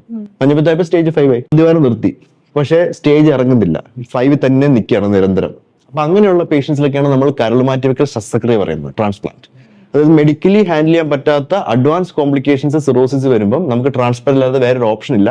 ട്രാൻസ്പ്ലാന്റ് ചെയ്യണം, അല്ലെ ട്രാൻസ്പ്ലാന്റ് നമ്മൾ ചെയ്യാൻ പോവാണ് എന്ന് പറയുന്നത് ആക്ച്വലി നെഗറ്റീവ് അല്ല, അതൊരു പോസിറ്റീവ് ഡിസിഷനാണ്. ഒരാളുടെ ലൈഫ് കൂട്ടിക്കൊടുക്കാൻ വേണ്ടി ഏറ്റവും പവർഫുൾ ട്രീറ്റ്മെന്റ് ആണ് ലിവർ ട്രാൻസ്പ്ലാന്റ്. അതും അഡ്വാൻസ് ലിവർ ഫെയിലിയർ കേസസിൽ. അതിനകത്ത് വേറെ മരുന്നൊന്നും വർക്ക് ചെയ്യാൻ പോകുന്നില്ല. അപ്പൊ അങ്ങനെ ഒരു ചെറിയ ഗ്രൂപ്പ് ഓഫ് പേഷ്യൻസിൽ എല്ലാവർക്കും ട്രാൻസ്പ്ലാന്റ് ചെയ്യാൻ പറ്റില്ലല്ലോ, അത്ര എളുപ്പമല്ല. ഒരു ഡോണർ വേണം, പൈസ വേണം, ചിലവുള്ള കാര്യമാണ്. ചിലവർ പറയും ഞങ്ങൾക്ക് ഒരു 6 months വേണം ഇതൊക്കെ ഒന്ന് ശരിയാക്കി വന്ന് ട്രാൻസ്പ്ലാന്റ് ചെയ്യാൻ. ചിലർ പറയും ഞങ്ങളുടെ ട്രാൻസ്പ്ലാന്റേഷൻ പൈസ ഇല്ല, ഡോണർ ഒന്നുമില്ല. പക്ഷെ നമ്മുടെ നാട്ടിന്റെ ഇവിടുത്തെ ഒരു സിസ്റ്റം എന്ന് പറയുന്നതേ, കാര്യം ഇവിടെ ഹെൽത്ത് കെയർ ഒക്കെ വളരെ ഈസിലി അവൈലബിൾ ആണ്. എല്ലാ ലെവലിലുള്ള ഹെൽത്ത് കെയറും ഇവിടെ അവൈലബിൾ ആണ്. ബേസിക് ലെവലുള്ള ഹെൽത്ത് കെയർ ഉണ്ട്, അഡ്വാൻസ് ലെവലുള്ള ഹെൽത്ത് കെയർ ഉണ്ട്, എല്ലാം അവൈലബിൾ ആണ്. പക്ഷെ ഇതിന്റെയൊക്കെ ബേർഡൻ, അതായത് ഇതൊക്കെ എടുത്ത് അത് യൂസ് ചെയ്യാന്നുള്ളത് ഓരോ വ്യക്തിയുടെയും ബേർഡൻ ആണ്. നമുക്ക് ഒന്നെങ്കിൽ മെഡിക്കൽ ഇൻഷുറൻസ് കാണും, ചിലപ്പോൾ കാണത്തില്ല. ഇതിനകത്ത് ഗവൺമെന്റൽ സപ്പോർട്ട് എന്ന് പറയുന്ന സംഭവം വളരെ മിനിമലാണ്. ഇപ്പൊ ട്രാൻസ്പ്ലാന്റേഷൻ ചെയ്യണ തന്നെ പുറം രാജ്യങ്ങളിലൊക്കെ സെൻട്രലൈസ് സിസ്റ്റം ആണ്. ഒരാൾക്ക് ട്രാൻസ്പ്ലാന്റ് വേണമെന്ന് വെച്ചാൽ അവർ ഓട്ടോമാറ്റിക്കലി ഒരു സിസ്റ്റത്തിൽ കയറി അവർ ലിസ്റ്റഡ് ആവും, ലിവർ വരുന്നതനുസരിച്ച് അവർക്ക് കിട്ടുകയും ചെയ്യും. അതെല്ലാം ഓട്ടോമേറ്റഡ് ആണ്, അല്ല ഒരു സെൻട്രലൈസ് സിസ്റ്റം ആണ്. നമ്മുടെ നാട്ടിൽ അതില്ല. അതില്ലാത്ത കാരണം പേഷ്യൻസിന് അവരുടെ തന്നെ എഫേർട്ട്, അവരുടെ തന്നെ പൈസയൊക്കെ ഇട്ട് ഡോണറെ കണ്ടുപിടിച്ച് പൈസയൊക്കെ എടുത്ത് ട്രാൻസ്പ്ലാന്റ് ഒക്കെ ചെയ്യണം. അപ്പൊ അതെല്ലാവർക്കും പറ്റില്ല. അപ്പൊ അങ്ങനെ ഒരു ഗ്രൂപ്പ് ഓഫ് പേഷ്യൻസിൽ എസ്പെഷ്യലി മദ്യം മൂലം കരൾ വീക്കമുള്ള മഞ്ഞപ്പിത്തം കൂടിക്കൊണ്ടിരിക്കുന്നു, ട്രാൻസ്പ്ലാന്റ് ഇമ്മീഡിയറ്റ്ലി ചെയ്തില്ലേ മരിച്ചു പോകും. അങ്ങനെയുള്ളവരിലാണ് നമ്മൾ സ്റ്റൂൾ ട്രാൻസ്പ്ലാന്റ് എന്ന് പറഞ്ഞ ഒരു പുതിയ കണ്ടുപിടുത്തം 2015 നമ്മൾ സ്റ്റാർട്ട് ചെയ്തതാണ്. അത് വെറുതെ നമ്മൾ ചെയ്തതല്ല, അതിന് ഓൾറെഡി ആനിമൽസിലും ബേസിക് സയൻസ് ലാബ് വർക്ക് ഇഷ്ടംപോലെ ഫ്രാൻസിലും സ്പെയിനിലും ചെയ്തിട്ടുണ്ട്. അതിന്റെ അടിസ്ഥാനത്തിലാണ് നമ്മൾ മനുഷ്യരിൽ ഇത് ട്രൈ ചെയ്തത്. അപ്പം ഫ്രാൻസിലൊക്കെയുള്ള വർക്ക് ചെയ്തേക്കുന്നത് എലിയിൽ ആണ് ഫസ്റ്റ് സ്റ്റഡി. അതിനകത്ത് എലിക്ക് അവർ ഇഷ്ടംപോലെ മദ്യം കൊടുത്തു. എലിയുടെയും മനുഷ്യന്റെയും ഒരു പ്രത്യേകത എന്ന് പറഞ്ഞാൽ രണ്ടുപേർക്കും മദ്യം ഭയങ്കര ഇഷ്ടമാണ്. റാറ്റ്സിന് എലിക്ക് നമ്മൾ മദ്യം ഇട്ട വെള്ളം കൊടുത്താൽ കുറച്ച് കുടിച്ചിട്ട് അപ്പുറത്ത് വേറൊരു ഒരു കപ്പില് പ്ലെയിൻ വാട്ടർ ഇട്ട് കൊടുത്താൽ ഒരിക്കലും പ്ലെയിൻ വാട്ടർ കുടിക്കാൻ പോയില്ല, ഈ മദ്യം ഇട്ട വെള്ളം കുടിക്കത്തുള്ളൂ. അത് എലിയുടെ ബ്രെയിൻ അതുപോലെയാണ്. അതുകൊണ്ട് അതുങ്ങൾക്ക് ഈ ആൽക്കഹോൾ ലിവർ ഡിസീസ് പഠിക്കാൻ ഭയങ്കര ഈസിയാണ് എലിയിൽ, എന്നുവെച്ചാൽ അത് ഓൾറെഡി ഇഷ്ടമാണ് ഇത് കുടിക്കാൻ. അപ്പൊ അങ്ങനെ ഒരു ഗ്രൂപ്പ് ഓഫ് എലികളിൽ ഈ മദ്യം കൊടുത്ത് അവരുടെ കരൾ രോഗം വന്നു. ആ എലികളിൽ ഹെൽത്തി ആയിട്ടുള്ള എലികളുടെ മലം കൊടുത്തു. അതായത് ഇപ്പം എലിയുടെ വേറൊരു പ്രത്യേകത എന്ന് പറയുന്നത് കൊപ്രോഫാജിയ എന്ന് പറയും. അതായത് അവർക്ക് ബാക്കിയുള്ള എലികളുടെ മലം കഴിക്കാൻ ഇഷ്ടമാണ്. അതാണ് കൊപ്രോഫാജിയ. അപ്പം ഈ 2 എലികളെയും കൂടെ അവർ ഒരുമിച്ച് ഹൗസ് ചെയ്യും. അതായത് ഈ മദ്യം മൂലം കരൾ രോഗമുള്ള എലിയും ഹെൽത്തി ആയിട്ടുള്ള എലിയും ഹൗസ് ചെയ്യും. അപ്പൊ അതിനകത്ത് അവരുടെ സ്റ്റൂളൊക്കെ അതിനകത്ത് ഉണ്ടായിരിക്കുമല്ലോ, മലമൊക്കെ അതിനകത്ത് ഉണ്ടായിരിക്കുമല്ലോ. അപ്പൊ ഈ അൺഹെൽത്തി ആയിട്ടുള്ള എലി മറ്റുള്ള ഹെൽത്തി ആയിട്ടുള്ള എലിയുടെ മലം കഴിക്കും. അങ്ങനെ അവരുടെ ഹെൽത്തി ആയിട്ടുള്ള എലിയുടെ ബാക്ടീരിയയും മൈക്രോ ഓർഗാനിസംസ് ഒക്കെ ഈ അൺഹെൽത്തി ആയിട്ടുള്ള എലിയുടെ വയറ്റിലോട്ട് പോകും. റിസർച്ചേഴ്സ് കണ്ടുപിടിച്ചത് അങ്ങനെ ഹെൽത്തി ആയിട്ടുള്ള എലികളുടെ മലം കഴിക്കുന്ന അൺഹെൽത്തി എലികളുടെ ലിവർ ഫങ്ഷൻസും ലിവർ ഡിസീസും കുറയുന്നു. അങ്ങനെയാണ് ആ സ്റ്റൂൾ ട്രാൻസ്പ്ലാന്റിന്റെ ഫസ്റ്റ് ഡേറ്റ വന്നത്. ഇത് നമ്മൾ മനുഷ്യരിൽ ചെയ്തു. നമ്മൾ ഹെൽത്തി ആയിട്ടുള്ള മനുഷ്യരിൽ നിന്ന് മലമെടുത്ത് പ്രോസസ്സ് ചെയ്ത് അണുക്കളെ വേർതിരിച്ചെടുത്തിട്ട് അതൊരു സസ്പെൻഷനായിട്ട് മദ്യം മൂലം കരൾ വീക്കമുള്ള മഞ്ഞപ്പിത്തമുള്ള വ്യക്തികൾ കൊടുത്തപ്പോൾ നമ്മൾ കണ്ടത് ഇവരുടെ മഞ്ഞപ്പിത്തം കുറേ മാത്രമല്ല, ഇവർക്ക് ട്രാൻസ്പ്ലാന്റ് ഇല്ലാതെ ലൈഫ് കൂട്ടിക്കിട്ടുന്നു. അതായത് നമ്മൾ ഇത് സ്റ്റൂൾ ട്രാൻസ്പ്ലാന്റ് ചെയ്ത വ്യക്തികളെ സ്റ്റൂൾ ട്രാൻസ്പ്ലാന്റ് ചെയ്യാത്ത വ്യക്തികളെ കമ്പയർ ചെയ്തപ്പം 8% സ്റ്റൂൾ ട്രാൻസ്പ്ലാന്റ് ചെയ്ത വ്യക്തികളിൽ ലൈഫ് കൂടി, ബാക്കിയുള്ളവർ വെറും 33% സർവൈവ് ചെയ്തുള്ളൂ. അതായത് 1 വർഷം.